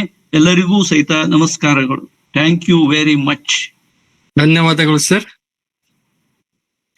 ಈಗ thank you very much sir. ಈಗ ಅಧ್ಯಕ್ಷೀಯ ನುಡಿಗಳು ಪ್ರೊಫೆಸರ್ ಬಸವರಾಜ್ ಡೊಣೂರ್, ಮಾನ್ಯ ನಿರ್ದೇಶಕರು ಅಧ್ಯಯನಾಂಗ, ಕರ್ನಾಟಕ ಕೇಂದ್ರೀಯ ವಿಶ್ವವಿದ್ಯಾಲಯ ಕಲಬುರಗಿ. Sir please. ಎಲ್ಲರಿಗೂ ನಮಸ್ಕಾರಗಳು. ಶಿವರಾಜ್, ನನ್ನ ಧ್ವನಿ ಕೇಳಿಸ್ತದಲ್ಲ? ಹಾ ಸರ್. ಧಾರವಾಡ ಕಟ್ಟೆಯ ಎಲ್ಲ ಸಂಗಾತಿಗಳೇ, ಸ್ನೇಹಿತರೆ, ಹಿರಿಯರೇ, ಎಲ್ಲರಿಗೂ ನಮಸ್ಕಾರ. ಇಲ್ಲಿಯವರೆಗೆ ಗದಗಿನ ಸರ್ಕಾರಿ ಪ್ರಥಮ ದರ್ಜೆ ಕಾಲೇಜಿನಲ್ಲಿ ಇಂಗ್ಲಿಷ್ ಸಹ ಪ್ರಾಧ್ಯಾಪಕರಾಗಿ ಸೇವೆ ಸಲ್ಲಿಸುತ್ತಿರುವ ಸ್ನೇಹಿತರಾದ ಡಾಕ್ಟರ್ ಕೇಶವ್ ಜಹಾಗೀರ್ದಾರ್ ಅವರು ಸ್ಯಾಮ್ಯುಯಲ್ ಬೆಕೆಟ್ನ ವೇಟಿಂಗ್ ಫಾರ್ ಗೋಡೋ ಎಂಬ ಕೃತಿಯ ಕುರಿತು ಬಹಳ ಮನೋಜ್ಞವಾಗಿ ಸುಮಾರು 60 ನಿಮಿಷಗಳ ಕಾಲ ಮಾತನಾಡಿದ್ದಾರೆ. ವೇಟಿಂಗ್ ಫಾರ್ ಗೋಡೋ 20ನೇ ಶತಮಾನದ ಬಹಳ ಜನಪ್ರಿಯ, ಲೋಕಪ್ರಿಯ ಮತ್ತು ಶ್ರೇಷ್ಠ ನಾಟಕ. ಈ 3 ಪದಗಳನ್ನ ನಾನು ಬಹಳ ಎಚ್ಚರಿಕೆಯಿಂದ ಬಳಸಿದ್ದೇನೆ: ಜನಪ್ರಿಯ, ಲೋಕಪ್ರಿಯ ಮತ್ತು ಶ್ರೇಷ್ಠ ನಾಟಕ. ಈ ನಾಟಕದ ಬಗ್ಗೆ ಮಾತನಾಡುವುದು, ಇದರ ವಸ್ತುವಿನ ಬಗ್ಗೆ ಮಾತನಾಡುವುದು, ಏಕೆಂದ್ರೆ ಈ ನಾಟಕದಲ್ಲಿ ವಸ್ತು ಎನ್ನುವುದೇ ಇಲ್ಲ, ಇದ್ದರೂ ಈ ವಸ್ತುವಿನ ಸ್ವರೂಪ ಬಹಳ ಭಿನ್ನವಾದದ್ದು. ಈ ನಾಟಕದಲ್ಲಿ ತರ್ಕ ಇಲ್ಲ, ಫಿಲಾಸಫಿ ಇಲ್ಲ, ಆರ್ಡರ್ ಇಲ್ಲ, ಸಶಕ್ತವಾದ ಪಾತ್ರಗಳಿಲ್ಲ, ಗಟ್ಟಿಯಾದ ಕಥೆ ಇಲ್ಲ. ಹೀಗೆ ಇಲ್ಲ ಇಲ್ಲ ಇಲ್ಲ ಎಂಬ ಸಂಗತಿಗಳ ಒಂದು ದೊಡ್ಡ ಪಟ್ಟಿಯನ್ನೇ ನಾವು ಮಾಡಬಹುದು. ಜೀವಂತವಾದ ಪಾತ್ರಗಳಿಲ್ಲ, ಗಟ್ಟಿಮುಟ್ಟಾದ ಕಥೆ ಇಲ್ಲ, ಒಂದು ದೊಡ್ಡ ಮಟ್ಟದ ಲೋಕದರ್ಶನ ಕಟ್ಟಿಕೊಡುವುದಿಲ್ಲ, ಮತ್ತು ಬಹಳ ಸುದೀರ್ಘವಾದ ಮಾತುಗಳಿಲ್ಲ, ಡೈಲಾಗ್ಸ್ಗಳಿಲ್ಲ, ಆಡುವ ಮಾತುಗಳಲ್ಲಿ ತಾರ್ಕಿಕತೆ ಇಲ್ಲ, ಬರೀ ಪುನರಾವರ್ತನೆ ಆಗ್ತದೆ, ಕ್ರಿಯೆ ಇಲ್ಲ, ವೇದಿಕೆ ಇಲ್ಲ, ಹಾಡಿಲ್ಲ, ಕುಣಿತ ಇಲ್ಲ, ಏನು ಇರದೇ ಇದ್ರೂ ಕೂಡ ಈ ನಾಟಕ ಹೇಗೆ ವಿಶ್ವದ ಸರ್ವಶ್ರೇಷ್ಠ ನಾಟಕಗಳ ಪಟ್ಟಿಗೆ ಸೇರಿದೆ ಎಂಬುದೇ ನಿಮ್ಮ ಮುಂದಿರುವ ಒಂದು ದೊಡ್ಡ ಸಮಸ್ಯೆ, ಒಂದು ದೊಡ್ಡ ಸವಾಲು. ಸಮಸ್ಯೆ ಅಲ್ಲ, ಒಂದು ದೊಡ್ಡ ಸವಾಲು. ಏನೂ ಇಲ್ಲದ ಈ ನಾಟಕ ಹೇಗೆ ಜಗತ್ತಿನ ನಾಟಕ ಮತ್ತು ರಂಗಭೂಮಿಯಲ್ಲಿ ಒಂದು ಹೊಸ ಸಂಚಲನವನ್ನು ಸೃಷ್ಟಿಸಿತು? ಒಂದು ಪ್ರಶ್ನೆ. ಹೇಗೆ ಈ ನಾಟಕಕಾರರಲ್ಲಿ, ನಾಟಕದ ಓದುಗರಲ್ಲಿ, ನಟ ನಟಿಯರಲ್ಲಿ ಒಂದು ಅದ್ಭುತವಾದ ದಿಗ್ಭ್ರಮೆಯನ್ನ ಉಂಟು ಮಾಡಿತು ಅನ್ನೋದು ಇನ್ನೊಂದು ಪ್ರಶ್ನೆ. ಮತ್ತು ಜಾಗತಿಕ ರಂಗಭೂಮಿಯ ದಿಕ್ಕನ್ನು ಬದಲಿಸಿದ ಕೆಲವು ಆಧುನಿಕ ನಾಟಕಗಳಲ್ಲಿ ಇದು ಕೂಡ ಒಂದು. ಇವತ್ತು ಸ್ಯಾಮ್ಯುಯಲ್ ಬೆಕೆಟ್ ನ ಲೋಕಪ್ರಿಯತೆ, ಜನಪ್ರಿಯತೆ ನಿಂತಿರುವುದೇ ಈ ನಾಟಕದ ಮೇಲೆ. ಅವನು ಕೆಲವು ಕಾದಂಬರಿಗಳನ್ನ ಬರೆದ, ಬಹಳ ಯಶಸ್ವಿಯಾದಂತ ಕಾದಂಬರಿಗಳು ಇರಲಿಲ್ಲ. ಸೊ ಈ ನಾಟಕದ ವೈಶಿಷ್ಟ್ಯದ ಬಗ್ಗೆ, ಇದರ ವಿವಿಧ ಆಯಾಮಗಳ ಬಗ್ಗೆ ಸ್ನೇಹಿತರಾದ ಕೇಶವ್ ಅವರು ಅನೇಕ ಒಳ್ಳೆಯ ಮಾತುಗಳನ್ನ ಆಡಿದ್ರು. ಪ್ರಾರಂಭದಲ್ಲಿ ಕಟ್ಟೆ ಬಗ್ಗೆ ತಮ್ಮ ಮೆಚ್ಚುಗೆಯನ್ನ ವ್ಯಕ್ತಪಡಿಸಿದರು. ಕಟ್ಟೆ ಜ್ಞಾನದ ಜೀವಂತ ಆಲಯ, ಸಾಹಿತ್ಯದ ಅನುಭವ ಮಂಟಪ, ಜ್ಞಾನ ಯಜ್ಞೆ, ಧಾರವಾಡ ಕಟ್ಟೆ, ಹೀಗೆ ಈ ಎಲ್ಲ ಪ್ರೀತಿಯ ಮಾತುಗಳಿಗೆ ನಾನು ಅವರಿಗೆ ಧನ್ಯವಾದಗಳನ್ನ ಹೇಳಿಕೆ ಇಷ್ಟಪಡ್ತೇನೆ. ಮತ್ತು ನನಗೆ 2 ಕಾರಣಗಳಿಗಾಗಿ ಅವರ ಉಪನ್ಯಾಸ ಇಷ್ಟವಾಯಿತು. ಅದರ ಬಗ್ಗೆ ಹೇಳಿ ನಾಟಕದ ಬಗ್ಗೆ ನಾನು ಕೆಲವು ವಿಚಾರಗಳನ್ನ ನಿಮ್ಮೊಂದಿಗೆ ಹಂಚಿಕೊಳ್ತೇನೆ. ಆಮೇಲೆ ನೀವು ಜಹಗೀರ್ದಾರ್ ಅವರೊಂದಿಗೆ ಸಂವಾದವನ್ನ, ಚರ್ಚೆಯನ್ನ ಮುಂದುವರಿಸಬಹುದು. ಒಂದು, ಈ ಏನೂ ಇಲ್ಲದ ಈ ನಾಟಕದಲ್ಲಿ ಏನೆಲ್ಲಾ ಇದೆ ಎಂಬುದನ್ನ ಕೇಶವ್ ಅವರು ತೋರಿಸಿಕೊಟ್ರು. ಹೀಗಾಗಿ ಅವರ ಉಪನ್ಯಾಸ ನನಗೆ ಇಷ್ಟವಾಯಿತು. ಎರಡನೆಯದು, ಕಥಾ ಹಂದರ ಇಲ್ಲದ ನಮ್ಮ ಮೇಲೆ ಇದ್ದಕ್ಕಿದ್ದಂತೆ ಪರಿಣಾಮ ಮೂಡಿ ಮಾಡಬಲ್ಲಂತ ಡೈಲಾಗ್ಸ್ಗಳು, to be or not to be, that is the question.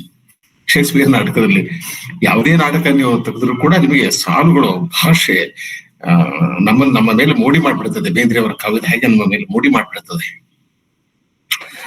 So ಅಂತ ಯಾವ ಪಂಚಿಂಗ್ ಡೈಲಾಗ್ಸ್ ಕೂಡ ಈ ನಾಟಕದಲ್ಲಿ ಇಲ್ಲ. ಯಾವುದೇ ಒಂದು ವಿಸ್ಮರಣೀಯವಾದ ಮೆಮೊರೇಬಲ್ ಅಂತೀವಲ್ಲ, ಮೆಮೊರೇಬಲ್ ಅಂತ ಒಂದು ಘಟನೆ ಕೂಡ ನಡೆಯುವುದಿಲ್ಲ. ಸೊ ಇಂಥ ನಾಟಕದ ಬಗ್ಗೆ ಬಹಳ ಸೊಗಸಾಗಿ, ಪರಿಣಾಮಕಾರಿಯಾಗಿ, ಎಂಟರ್ಟೈನಿಂಗ್ ಆಗಿ 1 ಗಂಟೆ ಮಾತನಾಡುವುದು ತುಂಬಾ ಸಾಹಸದ ಕೆಲಸ. ಈ ಕೆಲಸವನ್ನ ಬಹಳ hello. Yes sir, you are absolutely right sir. It's very difficult because ಅವಾಗ ಓದಿದಾಗ ಬೇರೆ ಪರ್ಸೆಪ್ಷನ್ಸ್ ಇತ್ತು ಸರ್. ಈಗೆಲ್ಲ ಅದನ್ನ ಬಹಳ ಗಂಭೀರವಾಗಿ ಓದ್ಬೇಕಾಯ್ತು. ಹೌದು. ಆಮೇಲೆ ಗಂಭೀರವಾಗಿ ಓದ್ಬೇಕಾದಂತ ನಾಟಕವೇ ಇದು. ಅದ್ರ ಬಗ್ಗೆ ನಾನು ಕೆಲವು ಮಾತುಗಳನ್ನ ನಿಮ್ಮ ಮಾತಿಗೆ ಸೇರಿಸ್ತೇನೆ. ಸೊ ಹೀಗಾಗಿ ಈ 2 ಕಾರಣಗಳಿಗಾಗಿ ಕೇಶವ್ ಅವರ ಉಪನ್ಯಾಸ ನನಗೆ ಬಹಳ ಹಿಡಿಸಿತ್ತು. ಹೀಗಾಗಿ ನಾನು ಅವರಿಗೆ ಕೃತಜ್ಞತೆಗಳನ್ನ ಸಲ್ಲಿಸಲಿಕ್ಕೆ ಇಷ್ಟಪಡ್ತೇನೆ. ಇನ್ನು ಈ ನಾಟಕದ ಬಗ್ಗೆ ಒಂದಿಷ್ಟು ಮಾತುಗಳನ್ನ ಆಡಬಹುದು ಅಂತ ಅನಿಸ್ತದೆ. ಅವರ ಮಾತುಗಳಿಗೆ ನನ್ನ ಮಾತುಗಳನ್ನ ಸೇರಿಸಬಹುದು ಅಂತ ಅನಿಸ್ತದೆ. ವೇಟಿಂಗ್ ಫಾರ್ ಗೋಡೋ, ಇಲ್ಲಿ ಗೋಡೋ, GOTOT, ಈ ಗೋಡೋ ಅಂದ್ರೆ ಯಾರು ಅನ್ನೋದೇ ಈ ನಾಟಕದ ದೊಡ್ಡ ಸಮಸ್ಯೆ. ಮತ್ತು ಈ ನಾಟಕವನ್ನು ಅರ್ಥ ಮಾಡಿಕೊಳ್ಳುವಲ್ಲಿ ನಮಗೆ ಎದುರಾಗುವ ಮೊದಲ ಮಹತ್ವದ ಸವಾಲು. ಈ ನಾಟಕದ ವಿವರಣೆ ನಾನು ನೀಡ್ಲಿಕ್ಕೆ ಹೋಗುದಿಲ್ಲ. ಈಗಾಗಲೇ ಅವರು 60 ನಿಮಿಷಗಳ ಕಾಲ ಆ ಕೆಲಸವನ್ನ ಬಹಳ ಯಶಸ್ವಿಯಾಗಿ ಕೇಶವ್ ಅವರು ಮಾಡಿ ಮುಗಿಸಿದ್ದಾರೆ. ಇಲ್ಲಿ 4 ಪಾತ್ರಗಳು, ಆ ಪಾತ್ರಗಳನ್ನ ಕೂಡ ಬಹಳ ಚೆನ್ನಾಗಿ ನಮಗೆ ಪರಿಚಯ ಮಾಡಿದ್ದಾರೆ. ಎಸ್ಟ್ರಗೋನ್, ವ್ಲಾಡಿಮಿರ್, ಪೋಜೋ ಮತ್ತು ಲಕ್ಕಿ. ಈ ನಾಟಕದಲ್ಲಿ ಬರ್ತಕ್ಕಂಥ 4 ಪಾತ್ರಗಳು. ಆಮೇಲೆ ಒಬ್ಬ ಹುಡುಗ ಬರ್ತಾನೆ. ಅವನು ಮೊದಲ ಅಂಕಿನ ಕೊನೆಗೆ ಬರ್ತಾನೆ ಮತ್ತು 2ನೇ ಅಂಕಿನ ಕೊನೆಗೆ ಬರ್ತಾನೆ. ಈ ಎರಡು ಬಾರಿ ರಂಗಭೂಮಿ ಮೇಲೆ ಕಾಣಿಸಿಕೊಳ್ಳುವ ಈ ಬಾಲಕ ಒಬ್ಬನೋ ಅಥವಾ 2 ಬಾಲಕರು ಎನ್ನುವುದು ಕೂಡ ನಮ್ಗೆ ಗೊತ್ತಿಲ್ಲ. ಆಮೇಲೆ ಅವನ್ನ ಯಾರಿಗೆ ಇಲ್ಲಿ ಕಳಿಸ್ಕೊಟ್ರು? ಈಗ ನಾಟಕ ಓದುವವರಿಗೆ ಅಥವಾ ನಾಟಕ ನೋಡುವವರಿಗೆ ಅನಿಸ್ತದೆ ಈ ಹುಡುಗ ಇವನು ಗೋಡೋನ ಮೆಸೆಂಜರ್ ಆಗಿರ್ತಾನೆ, ಅವನ ದೂತ ಆಗಿರ್ತಾನೆ. ಗೋಡೋ ಅವನ ಮೂಲಕ ಒಂದು ಸಂದೇಶ ಕಳಿಸಿಕೊಟ್ಟಿರ್ತಾನೆ ಅಂತ ಅಂದ್ಕೋಬಹುದು. ಒಂದೊಂದ್ಸಲ ಹಾಗೆ ಅಂದುಕೊಳ್ಳೋದು ಕೂಡ ಬಹಳ ಕಷ್ಟ ಅನ್ನಿಸ್ತದೆ. ನಾಟಕವನ್ನ ನಾವು ಸೂಕ್ಷ್ಮವಾಗಿ ಓದಿದ್ರೆ ಈ ಗೋಡೋ ಯಾರು, ಈ ಬಾಲಕ ಯಾರು, ವ್ಲಾಡಿಮಿರ್ ಯಾರು, ಎಸ್ಟ್ರಗೋನ್ ಯಾರು, ಪೋಜೋ ಯಾರು, ಲಕ್ಕಿ ಯಾರು, ಯಾವ ಪರಸ್ಪರ ಸಂಬಂಧವೇ ಇರೋದಿಲ್ಲ. ನಿಜ ಹೇಳ್ಬೇಕಂದ್ರೆ ಇದೇ ಬದುಕು. ನಾನು ಯಾರನ್ನೋ ನನ್ನ ಆತ್ಮ ಸ್ನೇಹಿತ ಅಂತ ಅಂದ್ಕೊಂಡಿರ್ತೇನೆ, ಅದು ಕೂಡ ಒಂದು ಭ್ರಮೆ. ನನಗೆ ಒಂದು ಸಂಸಾರ ಇರ್ತದೆ, ಹೆಂಡತಿ ಇರ್ತಾಳೆ, ಮಕ್ಕಳು ಇರ್ತಾರೆ. ಈ ಸಂಬಂಧ ಕೂಡ ಬಹಳ ಸೂಕ್ಷ್ಮವಾಗಿ ನೋಡಿದ್ರೆ ಅದರಲ್ಲಿ ಅನೇಕ ಅನರ್ಥಗಳು ನಮಗೆ ಕಾಣಿಸ್ತವೆ. ಯಾಕಂದ್ರೆ ಎಲ್ಲರದ್ದು ಒಂದು ಜಗತ್ತು. ಹೆಂಡತಿದೇ ಒಂದು ಜಗತ್ತು, ಗಂಡನದೇ ಒಂದು ಜಗತ್ತು, ನನ್ನದೇ ಒಂದು ಜಗತ್ತು, ನನ್ನ ಮಗನದೇ ಒಂದು ಜಗತ್ತು, ಮಗಳದೇ ಒಂದು ಜಗತ್ತು. ಈ ಎಲ್ಲಾ ಜಗತ್ತುಗಳ ನಡುವೆ ಒಂದು ಕೊಡುಕೊಳ್ಳುವಿಕೆ ಇದೆಯೇ, ಒಂದು ಅಂತರ ಸಂಬಂಧ ಇದೆಯೇ, ನಾವು ಒಬ್ಬರನ್ನೊಬ್ಬರು ಅರ್ಥ ಮಾಡಿಕೊಳ್ಳುತ್ತಿದ್ದೇವೆ ಎನ್ನುವ ಪ್ರಶ್ನೆ ಇದೆ. ಸೂಕ್ಷ್ಮವಾಗಿ ನೋಡಿದ್ರೆ ಹಾಗಾಗುವುದಿಲ್ಲ. ಅದಕ್ಕಾಗಿಯೇ ನೋಡಿ, 20 ವರ್ಷ ಸಂಸಾರ ಮಾಡಿದ ಮೇಲೆ ಹೆಂಡತಿ ಗಂಡನಿಗೆ ಹೇಳ್ತಾಳೆ, ನೀನು ನನ್ಗೆ ಅರ್ಥ ಆಗ್ಲೇ ಇಲ್ಲ ಅಂತ. ಅವನು ಅವಳಿಗೆ ಹೇಳ್ತಾನೆ, ನೀನು ನನ್ಗೆ ಅರ್ಥ ಆಗ್ಲೇ ಇಲ್ಲ ಅಂತ. 30 ವರ್ಷ 40 ವರ್ಷ ಸಂಸಾರ ಮಾಡಿದ ಮೇಲೂ ಕೂಡ ಪತಿಗೆ ಪತ್ನಿ ಅರ್ಥ ಆಗುವುದಿಲ್ಲ, ಪತ್ನಿಗೆ ಪತಿ ಅರ್ಥ ಆಗುವುದಿಲ್ಲ. ಈ ನಿರರ್ಥಕತೆ ಅನ್ನೋದೇನಿದೆಯಲ್ಲ, ಇದು ಮನುಷ್ಯ ಜೀವನದ ದೊಡ್ಡ ಸವಾಲು ಮತ್ತು ದೊಡ್ಡ ಸಮಸ್ಯೆ. ಆದ್ರೆ ನಾವು ಭಾರತೀಯರು, ನಮಗೆ ಭರವಸೆ ಇದೆ, ನಮಗೆ ಕನಸುಗಳಿವೆ, ನಮಗೆ ಆಸೆ ಇದೆ. ಕೇಶವರು ಹೇಳಿದ್ರಲ್ಲ, ಕೃಷ್ಣ ಮತ್ತೆ ಬರ್ತಾನೆ. ಶ್ರೀ ಅರವಿಂದೋ ಹೇಳ್ತಾರೆ, ಸಾವಿತ್ರಿ ಮತ್ತೆ ಬರ್ತಾಳೆ. ಅಲ್ಲಿ ಸೆಕೆಂಡ್ ಕಮಿಂಗದಲ್ಲಿ ಕ್ರೈಸ್ಟ್ ವಿಲ್ ಬಿ ರಿಬಾರ್ನ್ ಅಂತ ಅವನು ಹೇಳ್ತಾನೆ. ಸೊ ನಾವು ಭಾರತೀಯರು ಪುನರ್ಜನ್ಮದಲ್ಲಿ ಮತ್ತು ಅವತಾರದಲ್ಲಿ ನಂಬಿಕೆ ಇದೆ ನಮಗೆ. ನಾನು ಹುಟ್ಟಿ ಬರ್ತೇನೆ. ಈಗ ತಂದೆ ತೀರಿ ಹೋದಾಗ ಮಗನಿಗೆ ಮಗು ಆದಾಗ ಹೇಳ್ತಾನೆ, ಅಪ್ಪ ಹುಟ್ಟಿ ಬಂದ, ಅವ್ವ ಹುಟ್ಟಿ ಬಂದ. ಅಪ್ಪ ಸಾಯುವುದೇ ಇಲ್ಲ. ನಮ್ಮ ಸಂಸ್ಕೃತಿಯಲ್ಲಿ ಅಪ್ಪ ಸಾಯುವುದೇ ಇಲ್ಲ. ಅಪ್ಪ ಅಮರ, ಅವ್ವ ಅಮರ. ಯಾಕಂದ್ರೆ ನಾನು ನನ್ನ ಮಗನಲ್ಲಿ ನನ್ನ ಅಪ್ಪನನ್ನ ಕಾಣ್ತೇನೆ, ನನ್ನ ಮಗಳಲ್ಲಿ ನನ್ನ ಅವ್ವನನ್ನ ಕಾಣ್ತೇನೆ. ಹಾಗೆ ಇದು ಮುಂದುವರಿತಾ ಹೋಗ್ತದೆ. ಹೀಗಾಗಿ ನಾವು ಏನೆಲ್ಲ ಆದ್ರೂ ಕೂಡ, ಸುನಾಮಿ ಬರ್ಲಿ, ಕೋವಿಡ್ ಬರ್ಲಿ, ಪಹಲ್ಗಾಮ್ ಮೇಲೆ ದಾಳಿ ಆಗ್ಲಿ, ಪಾಕಿಸ್ತಾನ ನಮ್ಮಲ್ಲಿ ಹಿಂಸೆಯನ್ನ ಉಂಟು ಮಾಡ್ಲಿ, ಯಾರೇ ಏನೇ ಮಾಡಿದ್ರು ಕೂಡ ನಮಗೆ ಮತ್ತೆ ಭರವಸೆ ಇದೆ. ಬರ್ತಾನೆ, ನಮ್ಮ ಪ್ರಧಾನಮಂತ್ರಿಗಳು ಬರ್ತಾರೆ, ಸೈನ್ಯ ಬರ್ತದೆ, ಯಾರೋ ಬರ್ತಾರೆ, ನಮ್ಮನ್ನು ಸೇವೆ ಮಾಡ್ತಾರೆ. ಕೃಷ್ಣ ಬರ್ತಾನೆ, ಅವನು ಬೇರೆ ಬೇರೆ ಅವತಾರ ತಾಳ್ತಾನೆ. ಅವನು ಬುದ್ಧನಾಗಿ ಬರ್ತಾನೆ, ಬಸವಣ್ಣನಾಗಿ ಬರ್ತಾನೆ, ಅಲ್ಲಮನಾಗಿ ಬರ್ತಾನೆ, ಅಂಬೇಡ್ಕರ್ ಆಗಿ ಬರ್ತಾರೆ. ಹೀಗೆಲ್ಲ ನಮಗೆ ನಂಬಿಕೆ ಇದೆ, ಭರವಸೆ ಇದೆ.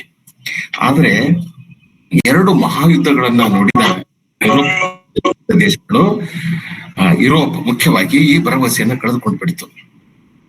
ಲಕ್ಷಾಂತರ ಜನರ ಸಾವು, ಹಿಂಸೆ, ಮದ್ದು ಗುಂಡು, ಯಾರು ಜೋಗಳ ಕೇಳ್ತಾ ಇರಲಿಲ್ಲ, ಅವರು ಮದ್ದು ಗುಂಡುಗಳನ್ನ ಕೇಳ್ತಾ ಇದ್ರು. ಈಗಲೂ ನೋಡ್ರಿ, ಇವು ಮಧ್ಯ ಏಷ್ಯಾ ನೋಡ್ರಿ, ಆಮೇಲೆ ಉಕ್ರೇನ್, ರಷ್ಯಾ ನೋಡ್ರಿ, ಇಸ್ರೇಲ್, ಈ ಎಲ್ಲಾ ಪ್ರದೇಶಗಳನ್ನ ನೋಡಿದ್ರೆ ಇಲ್ಲಿ ಲೈಟ್ ಎಲೆಕ್ಟ್ರಿಸಿಟಿ ಆಫ್ ಆಗಿದೆ, ತೊಂದರೆ ಇಲ್ಲ, ನಾನು ಮಾತಾಡ್ತೇನೆ. ಇದನ್ನೆಲ್ಲ ನೋಡಿದ್ರೆ ನಮಗೆ ಅರ್ಥ ಆಗ್ತದೆ. ದಿನನಿತ್ಯ ಸಾಯುವ ಮನುಷ್ಯನಿಗೆ ಭರವಸೆ ಎಲ್ಲಿಂದ ಬರ್ತದೆ? ದಿನನಿತ್ಯ ಬಹಳ ಕ್ರೂರವಾದ ಸಾವುಗಳನ್ನ ನೋಡುವ ಮನುಷ್ಯನಿಗೆ ಜೀವನದಲ್ಲಿ ಭರವಸೆ ಅನ್ನೋದು ಬರುವುದಿಲ್ಲ. ಸೊ ಈ ನಾಟಕ ರೂಪುಗೊಂಡಿರುವುದು ಇಂಥ ಸಂದರ್ಭದಲ್ಲಿ, ಅದು ಯುರೋಪಿನ ಸಂದರ್ಭದಲ್ಲಿ, ಅದು ಇಂಗ್ಲೆಂಡ್ ಆಗಿರ್ಬೋದು, ಫ್ರಾನ್ಸ್ ಆಗಿರ್ಬೋದು, ಐರ್ಲೆಂಡ್ ಆಗಿರ್ಬೋದು, ಇಡೀ ಯುರೋಪ್ ಆಗಿರ್ಬೋದು. 1948ರಲ್ಲಿ ಈ ನಾಟಕ ಬಂತು. ಆಗಲೇ 2 ಬಹಳ ಭಯಾನಕ ಭೀಕರ ಜಾಗತಿಕ ಯುದ್ಧಗಳು ನಡೆದು ಹೋಗಿತ್ತು. ಈ ಸಂದರ್ಭದಲ್ಲಿ ಈ ನಾಟಕ ರಚನೆ ಆಯಿತು. ಸಹಜವಾಗಿ ಇದರಲ್ಲಿ ಇದೆಲ್ಲ ಇದೆ, ಈ ಎಲ್ಲ ಪ್ರಶ್ನೆಗಳು ಈ ನಾಟಕದಲ್ಲಿ ಇವೆ. ಮತ್ತೆ ಈ ಇನ್ನು ಕೆಲವು ಮಾತುಗಳನ್ನ ಸೇರಿಸೋದಾದ್ರೆ, ಇಲ್ಲಿ ರಂಗಸಜ್ಜಿಕೆ ಇಲ್ಲ, ಹಾಡಿಲ್ಲ, ಕಥೆ ಇಲ್ಲ, ಕ್ರಿಯೆ ಇಲ್ಲ. ಕ್ರಿಯೆ ಇದ್ದರೂ ಅದಕ್ಕೆ ಅರ್ಥವಿಲ್ಲ. ಇದು ಒಂದು. ಎರಡನೇದು, ಇಲ್ಲಿ ಅತಾರ್ಕಿಕವಾದಂತ ಅಸ್ತಿತ್ವದ ಪ್ರಶ್ನೆಗಳಿವೆ. ಇವುಗಳನ್ನ ನಾನು ವಿವರಿಸಲಿಕ್ಕೆ ಹೋಗೋದಿಲ್ಲ. ನೀವು ಸಂವಾದದಲ್ಲಿ ಅವರನ್ನ ಕೇಳ್ಬೋದು. ಕೆಲವೇ ನಿಮಿಷಗಳಲ್ಲಿ ನಾನು ನನ್ನ ಮಾತುಗಳನ್ನ ಆಡಿ ಮುಗಿಸ್ತೇನೆ. ಆದ್ರೆ ಕೆಲವು ಸಂಗತಿಗಳನ್ನ ನಾನು ನಿಮ್ಮ ಗಮನಕ್ಕೆ ತರಲಿಕ್ಕೆ ಬಯಸ್ತೇನೆ. ಯಾಕಂದ್ರೆ ನೀವೆಲ್ಲರೂ ಸ್ಯಾಮ್ಯುಯಲ್ ಬೆಕೆಟ್ ಬಹಳ ಗಂಭೀರವಾದ ಓದುಗರು, ಆಮೇಲೆ ಅಬ್ಸರ್ಡ್ ನಾಟಕ ಪರಂಪರೆಯನ್ನ ತಿಳಿದುಕೊಳ್ಳುವ ಹಂಬಲ ಇದ್ದವರು, ಅಸಂಗತ ನಾಟಕ ಪರಂಪರೆಯನ್ನು ಸರಿಯಾಗಿ ಅರ್ಥ ಮಾಡಿಕೊಳ್ಳಲಿಕ್ಕೆ ಬಹಳ ಕುತೂಹಲದಿಂದ ನೀವು ಇಲ್ಲಿಗೆ ಬಂದವರು. ಹೀಗಾಗಿ ನೀವು ಕೆಲವು ಸಂಗತಿಗಳನ್ನ ಅರ್ಥ ಮಾಡಿಕೊಳ್ಬೇಕು. ಮೊದಲನೇದು, ಇಲ್ಲಿರ್ತಕ್ಕಂಥ ಈ ಅಸ್ತಿತ್ವವಾದದ ಪ್ರಶ್ನೆ ಅಥವಾ ಅಸ್ತಿತ್ವದ ಪ್ರಶ್ನೆ ಮತ್ತು ಅತಾರ್ಕಿಕವಾದಂತ ಪ್ರಶ್ನೆ. ಅಬ್ಸರ್ಡ್ ಅಂತಂದ್ರೆ ಅದು ಅರ್ಥ ಇಲ್ಲದ್ದು, ತರ್ಕ ಇಲ್ಲದ್ದು, ತರ್ಕರಹಿತವಾದದ್ದು ಮತ್ತು ಅರ್ಥ ಇಲ್ಲದ್ದು ಅಂತ ಅದರ ಅರ್ಥ. ಇನ್ನೊಂದು, ಉದ್ದೇಶರಹಿತ ಜೀವನ, ಪರ್ಪಸ್ಲೆಸ್ನೆಸ್ ಆಫ್ ಲೈಫ್ ಅನ್ನೋದು. ಆಮೇಲೆ ಇಲ್ಲಿ ವ್ಯರ್ಥ ಹುಡುಕಾಟ, ಜೀವನದ ಅಥವಾ ಅಸ್ತಿತ್ವದ ಅಸ್ಮಿತೆಯ ವ್ಯರ್ಥ ಹುಡುಕಾಟನ್ನ ನಾವು ಕಾಣ್ಬೋದು.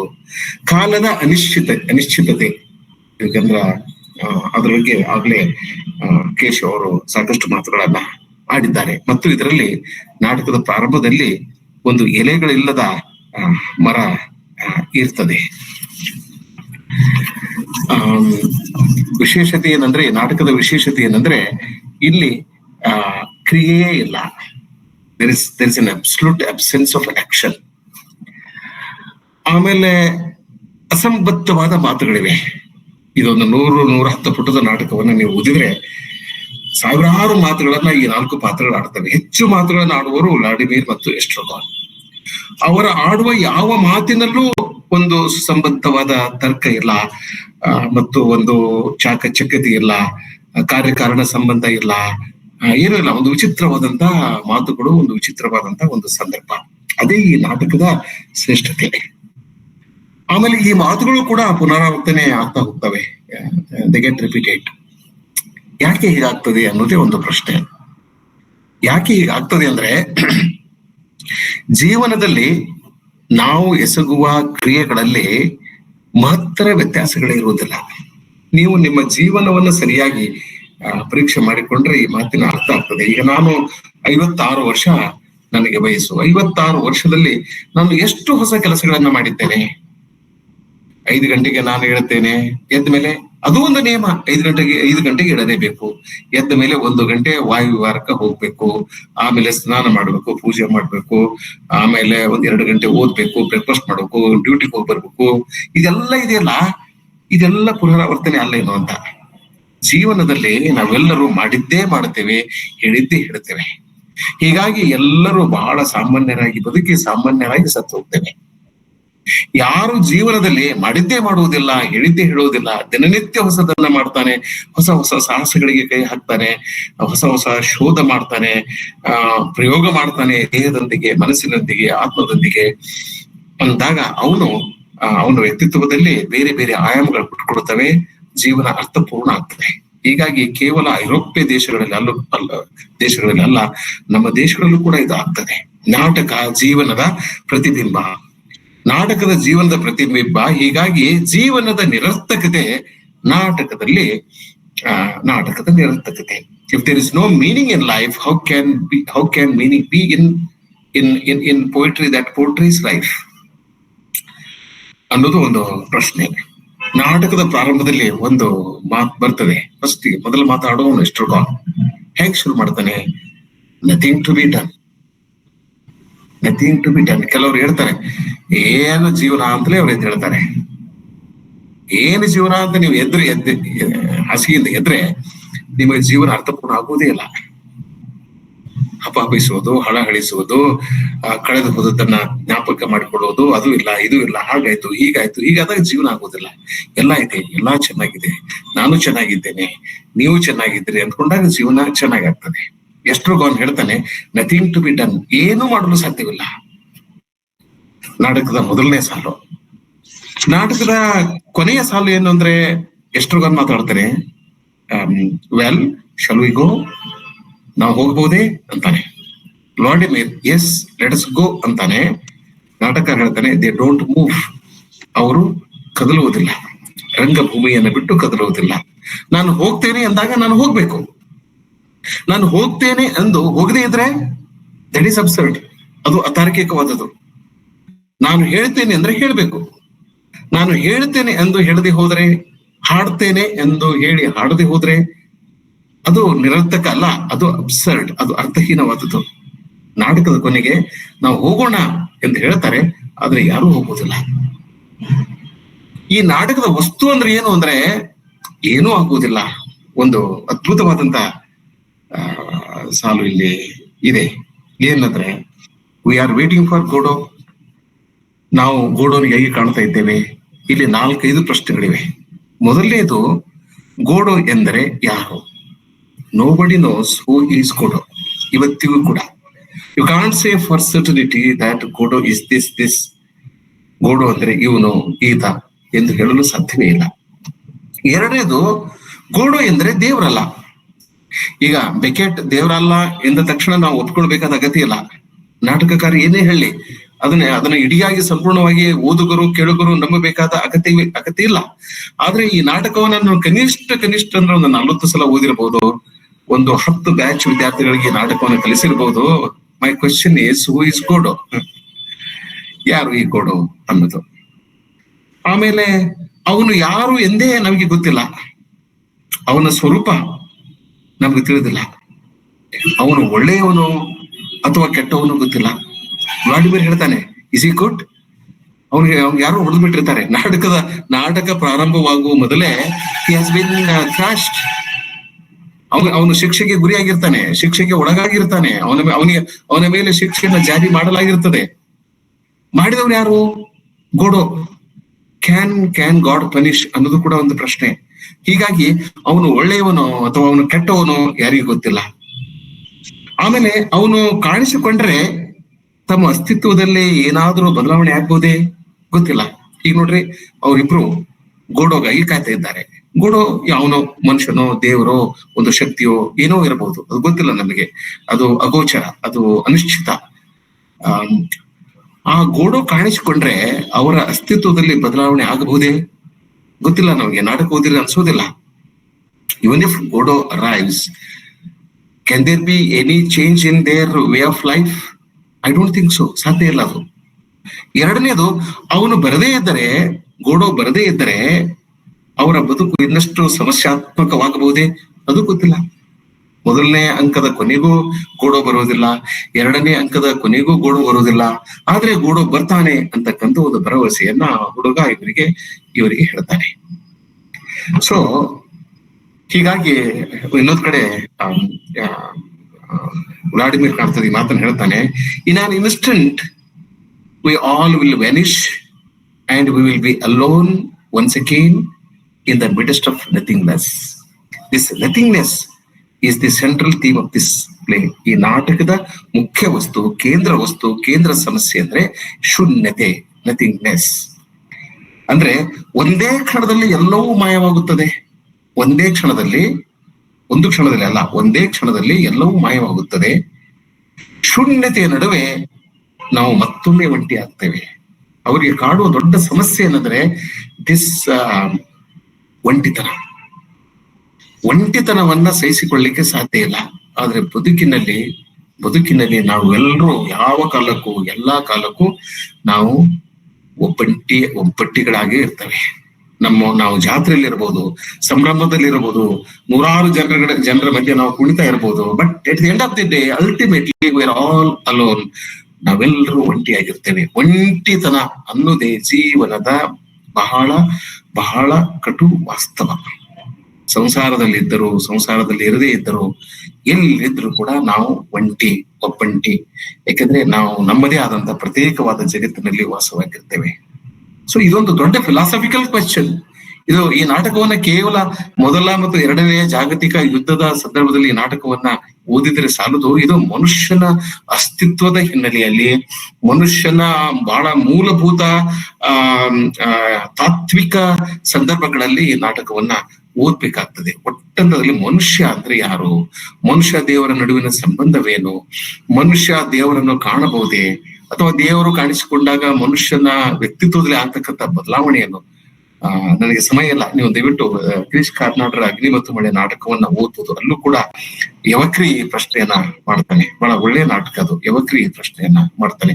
ಬ್ರಹ್ಮ ಕಾಣಿಸಿಕೊಂಡ, ಅವನು ದಾರಿ ಪಾಸರ್ ಬಾಯಿ ಅಂತಾರಲ್ಲ, ದಾರಿ ಮೇಲೆ ತಿರುಗಾಡ್ತಿರ್ತಾರಲ್ಲ, ಅವರನ್ನ ಮಾತನಾಡಿಸುವ ಹಾಗೆ ನನ್ನನ್ನ ಮಾತನಾಡಿಸಿದ ಅಂತ ಹೇಳ್ತಾನ ಅವನು.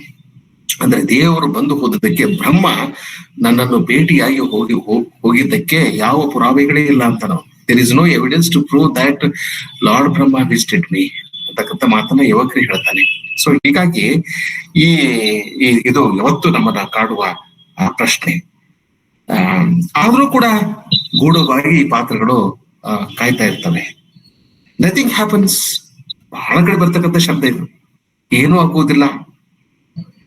Nobody comes, nobody goes, it's awful ಅನ್ನೋದೇನಿದೆಯಲ್ಲ, ಇದು ಹ್ಯಾಮ್ಲೆಟ್ನ ಅತ್ಯಂತ ಮಹತ್ವದ ಡೈಲಾಗಿಗೆ ಹೋಲಿಸಬಹುದಾದಂತ ಒಂದು ಸಾಲು. ಶೇಕ್ಸ್ಪಿಯರ್ನ ಯಾವುದೇ ರುದ್ರ ನಾಟಕದ ದುರಂತ ಪಾತ್ರ ಆಡುವ ಮಾತಿಗೆ ಸಮಾನವಾದಂತ ಮಾತು. ಈ ತೀವ್ರತೆ, ಈ ನಿರಾಶೆ, ಹತಾಶೆ, ಜೀವನದ ನಿರರ್ಥಕತೆ, ಏನು ಮಾಡಲಾಗದ ಅಸಹಾಯಕತೆ ಇದೆಲ್ಲ ಇದನ್ನೆಲ್ಲ ಈ ಮಾತಿನಲ್ಲಿ ಬಹಳ ತೀವ್ರವಾಗಿ, ನಾಟಕೀಯವಾಗಿ ಅಲ್ಲ, ತೀವ್ರವಾಗಿ ವ್ಯಕ್ತಗೊಂಡಿದೆ. Nothing happens, nobody comes, nobody goes, it's awful. ಏನೂ ಆಗುವುದಿಲ್ಲ, ಯಾರೂ ಬರುವುದಿಲ್ಲ, ಯಾರೂ ಹೋಗುವುದಿಲ್ಲ. ಇದು ಭಯಾನಕವಾಗಿದೆ, ಇದು ಭಯಾನಕ. ಜೀವನವನ್ನ ಸರಿಯಾಗಿ ತಿಳಿದು ಹೋದ್ರೆ ಇದು ಭಯಾನಕ, ಬಹಳ ಭಯಾನಕ. ಯಾಕೆ ಜನರು ಆತ್ಮಹತ್ಯೆ ಮಾಡ್ಕೊಳ್ತಾರೆ? ಯಾಕೆ ಆತ್ಮಹತ್ಯೆ ಮಾಡ್ಕೊಳ್ತಾರೆ ಅಂದ್ರೆ ಸಾವು ಜೀವನಕ್ಕಿಂತಲೂ ಕಡಿಮೆ ಭಯಾನಕ ಅಂತ. ಸಾವನ್ನು ಎದುರಿಸಬಲ್ಲೆ, ಜೀವನವನ್ನ ಎದುರಿಸಲಾರೆ ಅಂತ ಹೇಳಿ ಆತ್ಮಹತ್ಯೆಯನ್ನು ಮಾಡ್ಕೊಳ್ತಾರೆ. ಆತ್ಮಹತ್ಯೆಯನ್ನ ನಾವು ಸುಮ್ಮನೆ ಅದನ್ನ ಖಂಡಿಸಿ ಸುಮ್ಮನಾಗ್ಬಿಡ್ತೇವೆ. ಬಟ್ ಅದರ ಹಿಂದಿನ ಉದ್ದೇಶ, ಅದರ ಸ್ವರೂಪ, ಇದನ್ನು ಕೂಡ ನಾವು ಅರ್ಥ ಮಾಡ್ಕೋಬೇಕಾಗ್ತದೆ. ಇದು ಭಯಾನಕವಾಗಿದೆ, ಜೀವನ ಭಯಾನಕವಾಗಿದೆ ಅಂತ ಮಾತನ್ನು ಹೇಳ್ತಾನೆ. ಆದ್ರೂ ಕೂಡ you are all human beings nonetheless. ಏನೇ ಇರಲಿ, ನೀವೆಲ್ಲರೂ ಮನುಷ್ಯರೇ ಆದ್ಮೇಲೆ ಬದುಕಬೇಕು, ಜೀವನವನ್ನ ನಡೆಸ್ಬೇಕು, ಮತ್ತು ಎಲ್ಲ ವೈರುಧ್ಯಗಳ ಮಧ್ಯೆ, ಸಮಸ್ಯೆಗಳ ಮಧ್ಯೆ ನಾವು ಬದುಕಬೇಕು. ಇದಕ್ಕೆ ಪರಿಹಾರ ವೇಟಿಂಗ್ ಫಾರ್ ಗೋಡೋ ನಾಟಕದಲ್ಲಿಲ್ಲ. ಆಶ್ಚರ್ಯಕರ ಸಂಗತಿ ಏನಂದ್ರೆ ಇದಕ್ಕೆ ಪರಿಹಾರ ಅಕ್ಕಮಾದಿವೆ ವಚನದಲ್ಲಿದೆ. ಹೌದು, ಬಹಳ ಪ್ರಸಿದ್ಧವಾದ ವಚನ ಇದೆಯಲ್ಲ, ಬೆಟ್ಟದ ಮೇಲೊಂದು ಮನೆಯ ಮಾಡಿ,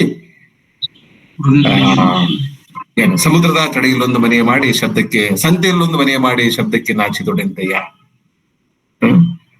ನೀನು ಸಂತೆಯೊಳಗೆ ಮನೆ ಕಟ್ಟಿದ ಮೇಲೆ ಇದು ಡಿಸ್ಟರ್ಬ್ ಆಗ್ತೈತಿ ಅಂತ, ಅದಕ್ಕ ಇಲ್ಲಿ ಡಿಸ್ಟರ್ಬ್ ಆಗ್ತೈತಿ ಅಂತಂದ್ರೆ, ನೀನು ಅರಣ್ಯದಲ್ಲಿ ಮನೆ ಮಾಡಿದ ಮೇಲೆ ನೀನು ಪ್ರಾಣಿ ಪಕ್ಷಿಗಳ ಕಾಟ ಇದೆ ಅಂದ್ರೆ, ಸಮುದ್ರದ ಕಡೆಯಲ್ಲಿ ಒಂದು ಮನೆ ಮಾಡಿದರೆ ನಿನಗೆ ನೆರೆತೊರೆಗಳ ಭಯ ಇದೆ, ಅಲ್ಲಿಗೆ ಆಗೋದಿಲ್ಲ. Because you have build your house there. ಅದಕ್ಕೆ ಹೇಳ್ತಾಳಕ್ಕೆ, ಮನುಷ್ಯನಾಗಿ ಹುಟ್ಟಿದ ಮೇಲೆ ಸ್ತುತಿ ನಿಂದೆಗಳು ಬಂದರೆ ಮನದಲ್ಲಿ ಕೋಪವ ತಾಳದೆ ಸಮಾಧಾನಿಯಾಗಿರಬೇಕು. ಇದೇ ವೇದ, ಇದೇ ಉಪನಿಷತ್ತು, ಇದೇ ವಚನ, ಇದೇ ಭಾರತೀಯರ ದೃಷ್ಟಿಕೋನ.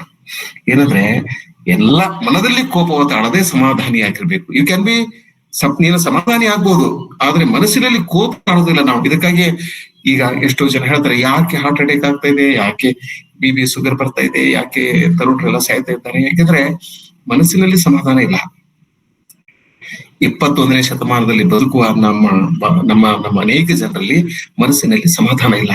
ಸಮಾಧಾನದ ಹುಡುಕಾಟ ಅಕ್ಕಮಾದೇವಿಯಲ್ಲಿ ಪರಿಹಾರವಿದೆ. ಸ್ಯಾಮ್ಯುಯಲ್ ಕೂಡ ಈ ಸಮಾಧಾನದ ಹುಡುಕಾಟವನ್ನ ಈ ನಾಟಕದಲ್ಲಿ ಮಾಡ್ತಾನೆ. ಹೀಗಾಗಿ ಶೂನ್ಯತೆ ಈ ನಾಟಕದ ಕೇಂದ್ರ ವಸ್ತು ಅಂತ ನಾವು ಅಂದ್ರೂ ಕೂಡ ಅರ್ಥಪೂರ್ಣ ಕ್ರಿಯೆಗಳು ಇಲ್ಲ.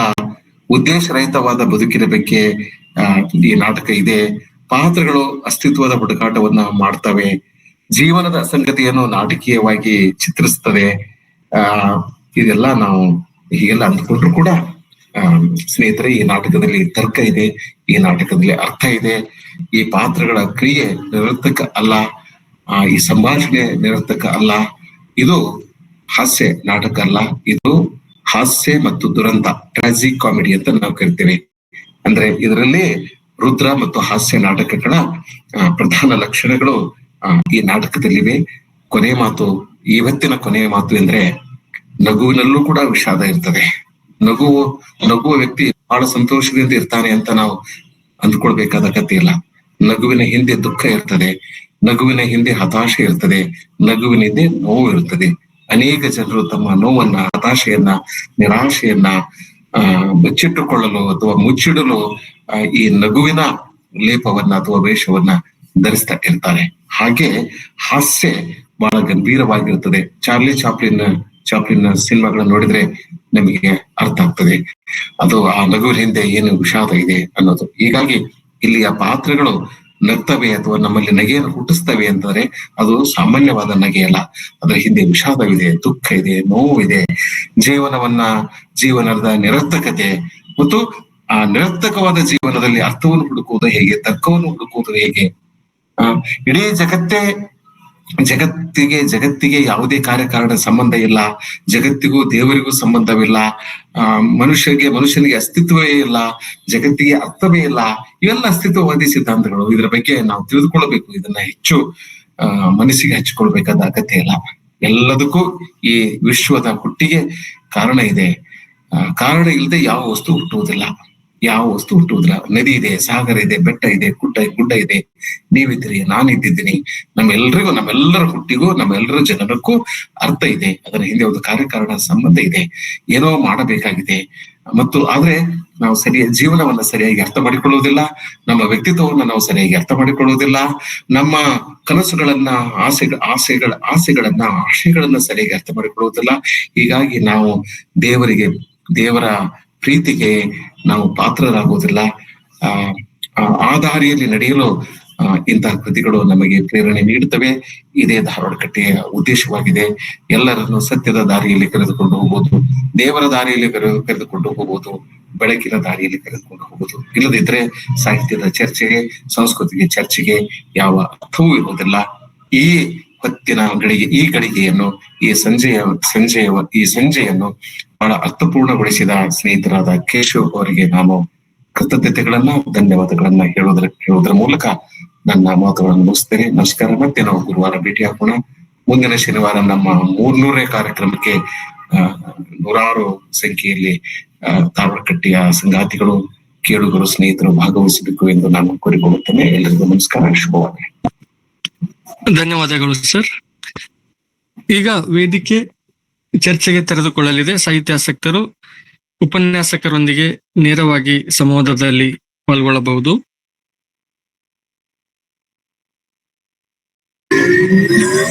ಸರ್ ನಮಸ್ತೆ sir. Open for discussion sir. Sir ನಮಸ್ತೆ ಸರ್. ನಂದೊಂದು ಕ್ವಶನ್ ಇತ್ತು ಸರ್. ಸರ್, ಈಗ ನಾವು ಅಬ್ಸರ್ವಿಟಿಯನ್ನ ಈ ಕನ್ನಡದ ಶೂನ್ಯ ಸಂಪಾದನೆ ಅಂತ ಏನು ಬರುತ್ತಲ್ಲ ಸರ್, ಅದಕ್ಕೇನಾದ್ರೂ ಹೋಲಿಕೆ ಮಾಡ್ಬೋದಾ ಅಂತ. ಇದು ಎಕ್ಸಿಸ್ಟೆನ್ಷಿಯಲ್ ಅಬ್ಸರ್ಡಿಟಿನೇ ಸರ್ ಅದು. ಹಾ sir. The present play epitomises the theatre of the absurd, ಅದೇ ಅಸಂಗತ ನಾಟಕ ಅಂತ ಹೇಳ್ತೇವೆ. ಈಗ ಆಲ್ಬರ್ಟ್ ಕಾಮು ಮತ್ತು ನಾ ಹೇಳಿದ ಹಾಗೆ ಆಲ್ಬರ್ಟ್ ಕಾಮುನ philosophy of life's inherent meaninglessness ಏನಿದೆಯಲ್ಲ ಅದೇ. ಹಾ ಸರ್. Okay sir. Okay sir, thank you. Hello. Yes sir. Hello, ಮಾತಾಡಿ. ನಮಸ್ಕಾರ. ಶೂನ್ಯ ಸಂಪಾದನೆ ಯಾವುದು ಹೌದಾ ಅದಲ್ಲ, ಯಾವುದು ಅಲ್ಲ ಅದು ಹೌದು ಅನ್ನೋದನ್ನೇ ಈ ಬದುಕು. ನಮ್ಮ ನರೇಗಲ್ಲಿನ ಹುಚ್ಚಿರಪ್ಪ ಅವರು ಹೇಳಿದ್ದಾರೆ, ಎಲ್ಲ ಮಾಯೆ ಗೋಚರವಾಗುವುದಲ್ಲ, ಅಗೋಚರವಾಗುವುದೇ ಸತ್ಯ. ಎಸ್. ಈಗ ನಾವು ಬಸವರಾಜ್ ಬಹಳ ಅರ್ಥಪೂರ್ಣವಾದ ವಿಮರ್ಶೆ ಮಾಡಿದ್ದಾರೆ. ನೀವು ಚೆನ್ನಾಗಿ ಮಾತಾಡಿದ್ರಿ Jagirdar sir. Thank you sir. ಕೊನೆಗೆ ಇವರು ಏನು ಅದನ್ನ ಕನ್ಕ್ಲೂಷನ್ ಮಾಡಿದ್ರಲ್ಲ, ಅದು ಬಹಳ ಶೂನ್ಯ ಸಂಪಾದನೆ ಯಾವ್ದು ಹೌದು ಅದಲ್ಲ, ಯಾವುದಲ್ಲ ಅದು ಹೌದು, ಏನಿಲ್ಲ ಅದು ಎಲ್ಲ ಇದೆ, ಏನಲ್ಲ ಅದು ಎಲ್ಲ ಹೌದು ಅನ್ನುವಂತ ಒಂದು ಏನು ಈ ವಿತಂಡವಾದ ಅಂತ ನಾವು ಹೇಳ್ತೀವಿ. ಇದಕ್ಕೆ ವಿತಂಡ, ಕೂಡ ಮೊಟ್ಟೆಯೋ ಮೊಟ್ಟೆಯಿಂದ ಕೋಳಿಯೋ ಅನ್ನುವಂತ ರೀತಿಯಲ್ಲಿ ಬಹಳ ಒಳ್ಳೆಯ ನಾಟಕ, ಬಹಳ ಇಡೀ ಬದುಕಿನ ಅರ್ಥವನ್ನ ಸೂಚಿಸಿರುವಂತದ್ದು. ನಾವ್ ಏನಿಲ್ಲ ಅಂದ್ರು ಆ ಜೀವನ ಅದಲ್ಲ, ಆ ಜೀವನದಲ್ಲಿ ಎಲ್ಲಾ ಅರ್ಥ ಇದೆ ಅಂತಾನೆ. Yes sir. ತುಂಬಾ ಧನ್ಯವಾದಗಳು, ಎಲ್ರಿಗೂ ನಮಸ್ಕಾರ. ಆಕ್ಚುಲಿ ನಾ ಹೇಳಿದ ಹಾಗೆ ಇದು ಆಪ್ಟಿಮಿಸಂ ಬಗ್ಗೆ sir. Hope is constructed as a form of salvation ಅಂತಾನೆ ಹೇಳ್ಬೋದು ಸರ್ ನಾವು. Yes sir. ಆಗ್ಲಿ, ಎಲ್ರಿಗೂ ನಮಸ್ಕಾರ. ಧಾರವಾಡ ಕಟ್ಟೆಗೆ ನಮಸ್ಕಾರ, ಬಸವರಾಜ್ ನಮಸ್ಕಾರ, ಜಾಗೀರ್ದಾರ್ ಅವ್ರಿಗೆ ನಮಸ್ಕಾರ. Thank you.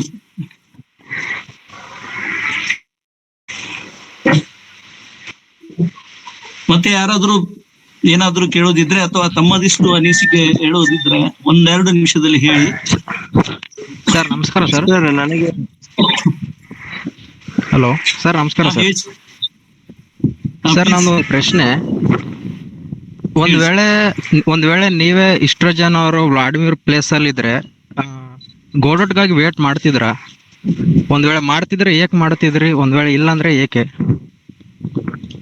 Sir, as I told you, the play is primarily about hope. ನಾವು ನೋಡ್ರಿ, ಈಗ ಶೆಲ್ಲಿಯ ಒಂದು ode to the west wind ಅನ್ನೋ ಪದ್ಯದಲ್ಲಿ ಲಾಸ್ಟ್ ಸಾಲ್ ಬರ್ತಿದೆ, can if winter comes can spring be far behind ಅಂತೆ. ಅಂದ್ರೆ the worst time of a man is sure to be followed by better times.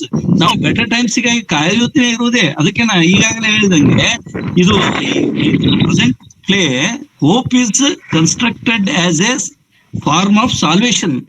ಅಂದ್ರೆ ನಾವು ಈ ಒಂದು ಮುಕ್ತಿಗಾಗಿ ಆಸೆ ಭರವಸೆ ಬದುಕಿನಲ್ಲಿ ಭರವಸೆ ಇರಬೇಕಲ್ಲ ಸರ್, ಭರವಸೆನೇ ಬದುಕಲ್ಲ. Okay sir, okay, thank you sir. ಹೌದಿಲ್ರಿ? Correct sir, correct. ಇಲ್ಲದಿದ್ರೆ ಮನುಷ್ಯನು ಮತ್ತಷ್ಟು ಬ್ಲೀಕ್ ಅಥವಾ ಇದಾಗ್ಬಿಡ್ತಿದ್ದ. ಈ ಅಫ್ಕೋರ್ಸ್ ಪ್ಲೇ ಹ್ಯೂಮನ್ ಕಂಡೀಷನ್ ಅವನನ್ನ ಒಂದು ತರ ಇನ್ನೇ ಬ್ಲೀಕ್ ವೇ ಅಲ್ಲಿ ಎಕ್ಸಿಸ್ಟೆನ್ಷಿಯಲ್ ಲೈಟ್ ಅಲ್ಲಿ ನೋಡಲಾಗಿದೆ. ಆದ್ರೆ ನಾವು ಬಹಳ ಇದರಲ್ಲಿ ಒಂದು ರೋಬಸ್ಟ್ ಆಪ್ಟಿಮಿಸಮ್ ಇದೆ ಅಂತಾನೆ ಹೇಳ್ಬೋದು. ನಾ ಅದನ್ನ ಉಲ್ಲೇಖಿಸಿದ್ದೀನಿ, ಹೇಳಿದ್ದೀನಿ. Thank you sir, thank you sir. Yes sir. Sir, ಇದು ವಕೀಫರ್ ಗೂಡೋ ಸ್ಯಾಮ್ಯುಯಲ್ ಬೆಕೆಟ್ ಜೀವನ ಮೇಲೆ ಏನಾದ್ರೂ ಪರಿಣಾಮ ಬೀರ್ತಾ ಅಥವಾ ಹಿಂಗಂತ? ಅಲ್ಲ, ಜೀವನದಲ್ಲಿ ಒಂದು ಮಾತು ಹೇಳಿದೆ ಸರ್. ಈಗ ಏನಂತ ಹೇಳಿದ್ರೆ, ಕೆಲವೊಂದು ಘಟನೆಗಳು, the incidents and characters are the projection of the personality of the author. ಲೇಖಕನ ಜೀವನದಲ್ಲಿ ಆದ ಘಟನೆಗಳೇನಿವೆ, ನಾನು ಒಂದು ಘಟನೆಯನ್ನು ಉಲ್ಲೇಖಿಸಿದೆ ನೋಡಿ. ಏನಂತ ಹೇಳಿದ್ರೆ, ಪ್ಯಾರಿಸ್ ನಲ್ಲಿದ್ದಾಗ ಒಬ್ಬ ಯಾವನೋ ಅಪರಿಚಿತ ಬಂದು ಚಾಕು ಹಾಕ್ಬಿಡ್ತಾನೆ. ಚಾಕು ಹಾಕಿದ ನಂತರ ಹಾಸ್ಪಿಟಲೈಸ್ ಆಗ್ತಾನೆ. ಹಾಸ್ಪಿಟಲೈಸ್ ಆದ್ಮೇಲೆ ನಂತರ ಚೇತರಿಸಿಕೊಂಡಾಗ ಅವನು ಹೋಗಿ ಕೇಳ್ತಾನೆ, ನೀ ಯಾಕೆ ನನ್ನನ್ನ ಇದು ಮಾಡಿದೆ ಅಂತ ಹೇಳಿದಾಗ, ಚಾಕು ಇರಿದೆ ಅಂತ ಹೇಳಿದಾಗ, ಇಬ್ರು ಅಮಾಯಕರು. ಅವಾಗ ಅವನು ಏನ್ ಹೇಳ್ತಾನೆ ಅಂದ್ರೆ, ನನಗಿದು ಗೊತ್ತೇ ಇಲ್ಲ ಅಂತ, ನನಗೆ ಯಾಕೆ ಚಾಕು ಆಗಿದೆ ಅಂತ ನನಗೆ ಗೊತ್ತಿಲ್ಲ ಅಂತ ಹೇಳ್ಬಿಡ್ತಾನ. ಈ ಅಸಂಗತತೆ ಏನಿದೆಯಲ್ಲ, ಈ ಅಸಂಗತತೆಯು ಅವನ ಮೇಲೆ ಬಹಳ ಪರಿಣಾಮ ಬೀರುತ್ತೆ ಅಂತ ಹೇಳ್ಬೋದು. ಅದಕ್ಕೆ ಪ್ರತಿಯೊಬ್ಬನ ಜೀವನದಲ್ಲಿ ಆದ ಘಟನೆಗಳೇನಿವೆ ಅವುಗಳು ರೈಟರ್ ಎಲ್ಲಿಯೋ ಏನೋ ಒಂದು ತರ ತನ್ನ ಒಂದು ವರ್ಡ್ಸ್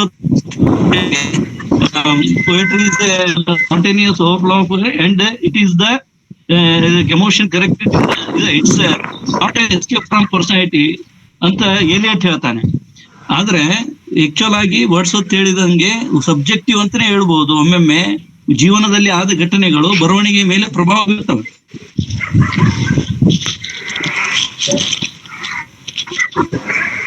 ಸರ್, ಮತ್ತೇನಾದ್ರು ಸರ್, ಇನ್ನೊಂದೇನಂದ್ರೆ, ಹಾ ಸರ್, ಈಗ ಅವ್ರು ಅದ ಹೇಳ್ತಾರ ಜೀವನ ನಶ್ವರತೆ ಅಂತ. ಸೊ ಹೀಗಾಗಿ ಅವರು ನೊಬೆಲ್ ಪ್ರಶಸ್ತಿಯನ್ನು ಸ್ವೀಕಾರ ಮಾಡ್ಲಿಲ್ಲಲ್ಲ, ಅದೇನಾದ್ರೂ ಹಂಗಾಯ್ತಾ ಅಥವಾ ಬೇರೆ ಏನಾದ್ರು ರೀಸನ್ ಇರ್ಬೋದಾ?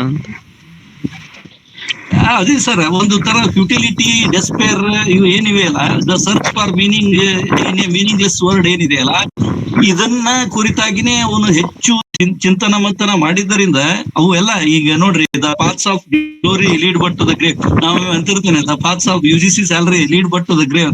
ಹಂಗೆ ಏನಂದ್ರೆ, ಈಗ ಏನೇ ಪಡ್ಕೊಂಡ್ರು ಸಹಿತ ಲಾಸ್ಟ್ಗೆ ಹೋಗೋದು 6 ಅಡಿ 3 ಅಡಿ ಜಾಗ ಇದ್ದಾಗ ಯಾವ ಪ್ರಶಸ್ತಿಗಳು ಅವು ಇವು ಎಲ್ಲವೂ ಸಹಿತ ಬಿಡ್ತಾ ಇಲ್ಲ. ಇದು ನಿರರ್ಥಕ ಅವು ಏನಂತಂದು ಪ್ರಾಯಶಃ ಆ ಒಂದು ಡೆಸ್ಪೇರ್ ಅಲ್ಲಿಯೇ ಅವನು ನಿರಾಕರಿಸಿರ್ಬಹುದು ನೊಬೆಲ್ ಪಾರಿತೋಷಿಕವನ್ನು. Sir, thank you sir.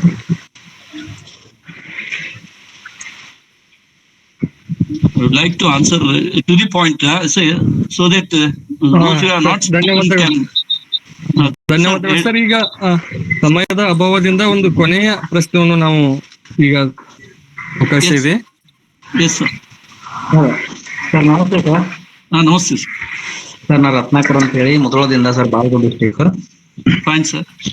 Sir, ನಾವು ಎಷ್ಟೆಲ್ಲ ಸಣ್ಣವ್ರು ಹೋಗ್ತೀವಿ, ಭೂಮಿಗೆ ಬರ್ತೀವಿ, ಕಷ್ಟ ಪಡ್ತೀವಿ, ಓದ್ತೀವಿ, ಬರಿತೀವಿ, ನೌಕರಿ ತೆಗೆದುಕೊಳ್ತೀವಿ, ಮದುವೆ ಆಗ್ತೀವಿ, ಜ್ಞಾನ ಸಂಪಾದಿಸ್ತೀವಿ, ಮತ್ತೆ ಕೊನೆಗೆ ಸರ್ ನಾವು ಎಲ್ಲವನ್ನು ಬಿಟ್ಟು ಹೋಗ್ಬೇಕಾಗತ್ತೆ ಸರ್. ಇದು ಈ ಒಂದು ಜೀವನದ ಒಂದು ವೃತ್ತಾಂತ ಅಂದ್ರೆ ಏನು ಅಂತ ಹೇಳಿ ಸರ್ ಇದು. ಯಾಕಂದ್ರೆ ನಾವ್ ಯಾಕೆ ಹುಟ್ಟಬೇಕು ಅಂದ್ರೆ ಸರ್, ಹುಟ್ಟಿದ್ರೆ ಕೂಡ ಹೋರಾಟ ಇದೆ ಸರ್. ಇಲ್ಲಿ ಜೀವನದಲ್ಲಿ ಹೋರಾಟ ಇದೆ ಸರ್. ಇಲ್ಲಿ ಹೋರಾಟ ಮಾಡ್ಬೇಕು, ಹಾರಾಟ ಮಾಡ್ಬೇಕು. ನಮಗಾಗಿ ನಾವು ಉಳಿಲಿಕ್ಕೆ ಏನಂದ್ರೂ ಮಾಡ್ಲೇಬೇಕು ಸರ್. ಇಲ್ಲಿ ನಾವು ಪ್ರತಿಯೊಬ್ಬರು ಕೂಡ ಇಲ್ಲಿ ಮಾಡ್ಲೇಬೇಕು ಸರ್. ಇಲ್ಲಿ ಆದ್ರೂ ಕೂಡ ಕೊನೆಗೆ 0 ಇದೆ ಸರ್. ಇಲ್ಲಿ ಸೊನ್ನೆ ಇದೆ ಸರ್, ಶೂನ್ಯ ಇದೆ ಸರ್ ಇಲ್ಲಿ. ಹಾಗಾಗಿ ಈ ಒಂದು ಜೀವನದ ಒಂದು ವೃತ್ತಾಂತರ ಏನು ಅಂತ ಹೇಳಿ ನಾವು ಕಂಡುಕೋಬೇಕು ಸರ್ ಇಲ್ಲಿ ಅಂತ. ನಿಮ್ಗೆ ಗೊತ್ತೇ ಇದೆ ಒಂದು ಮಾತು, ಇದ್ದುದೆಲ್ಲವ ಬಿಟ್ಟು ಇರೋದುದೆಡೆಗೆ ತುಡಿಯುವುದೇ ಜೀವನ ಅಂತ. ಈಗ ನೋಡಿ, ನಾವು ಎಸ್ಪೆಷಲಿ ಭಾರತೀಯರೇನಿದೆ, ಇವು ನಮ್ಗೆ our life is characterised by renunciation sir. ಲಾಸ್ಟಿಗೆ ತ್ಯಾಗನೇ. ನಾವು ಎಲ್ಲವನ್ನು ತ್ಯಜಿಸಿ materialist, we move from materialism to spiritualism. ನಾವು ಭೌತಿಕತೆಯಿಂದ ಅಭೌತಿಕ ಸುಖದ ಲೋಲ್ಪತೆಯಲ್ಲಿ ಇದ್ದಂತಹ ಬಹಳ ಇದೆ. ಅದು ಎಲ್ಲವನ್ನೂ ಬಿಟ್ಟು ಹೋಗ್ತೇವೆ. ಯಾಕೆ ಜೀವನದಲ್ಲಿ ಎಲ್ಲ ನಮ್ಗೆ ಎಲ್ಲ ರಿಯಲೈಸೇಷನ್ ಆಗ್ಬಿಡುತ್ತೆ ಎಲ್ಲ ಎಂಬುದು ನಮಗೆ ಅನಿಸ್ತದೆ.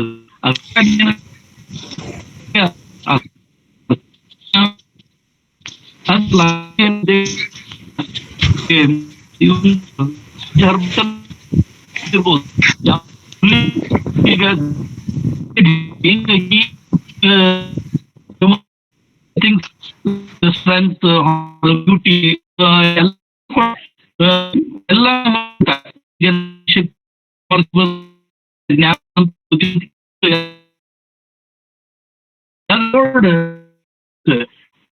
ಪರ್ಟಿಕ್ಯುಲರ್ ಯಾವ್ದಂತ ಹೇಳಿದ್ರೆ ಅದೇ ಒಂದು ಪೀಸ್ ಆಫ್ ಮೈಂಡ್. ಆ ಪೀಸ್ ಆಫ್ ಮೈಂಡ್ ಕೊಡುತ್ತೆ. ಅದ್ರ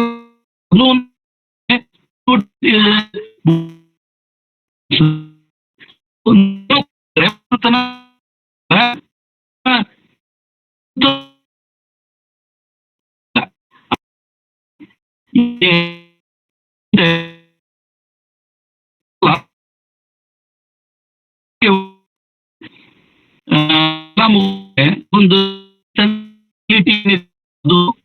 ಪ್ರತಿಯೊಬ್ಬ ಮನುಷ್ಯಗೂ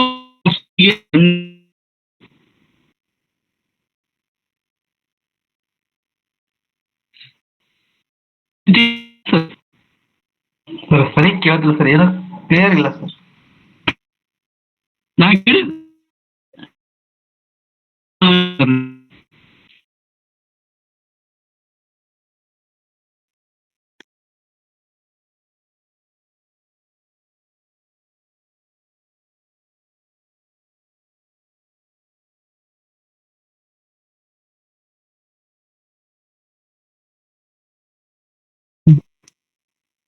ಸೊ ನಾವು ಈಗ ಕಾರ್ಯಕ್ರಮದ ಕೊನೆಯ ಘಟ್ಟದಲ್ಲಿ ಇದ್ದೇವೆ. ನಮ್ಮ ಕರೆಯನ್ನು ಮನ್ನಿಸಿ ಒಂದು ಅರ್ಥಪೂರ್ಣ ಉಪನ್ಯಾಸ ಕಾರ್ಯಕ್ರಮದಲ್ಲಿ ಭಾಗವಹಿಸಿ ತಮ್ಮ ಅತ್ಯಮೂಲ್ಯ ಒಳನೋಟಗಳನ್ನು ಹಂಚಿಕೊಂಡಿರುವ ಕೇಶವ್ ಜಾಗೀರ್ದಾರ್, ಇಂಗ್ಲಿಷ್ ಸಹ ಪ್ರಾಧ್ಯಾಪಕರು, ಸರ್ಕಾರಿ ಪ್ರಥಮ ದರ್ಜೆ ಕಾಲೇಜು ಗದಗ್, ಇವರಿಗೆ ತುಂಬ ಹೃದಯದ ವಂದನೆಗಳು ಸರ್. ಧನ್ಯವಾದಗಳು ಸರ್. ಅದೇ ರೀತಿ ಈ ಕಾರ್ಯಕ್ರಮದ ಅಧ್ಯಕ್ಷತೆಯನ್ನು ವಹಿಸಿರುವ ಪ್ರೊಫೆಸರ್ ಬಸವರಾಜ್ ಡೋಣೂರ್, ಮಾನ್ಯ ನಿರ್ದೇಶಕರು, ಅಧ್ಯಯನಾಂಗ, ಕರ್ನಾಟಕ ಕೇಂದ್ರೀಯ ವಿಶ್ವವಿದ್ಯಾಲಯ ಕಲಬುರಗಿ, ಇವರಿಗಾದರೂ ಕೂಡ ತುಂಬ ಹೃದಯದ ವಂದನೆಗಳನ್ನು ತಿಳಿಸುತ್ತೇನೆ.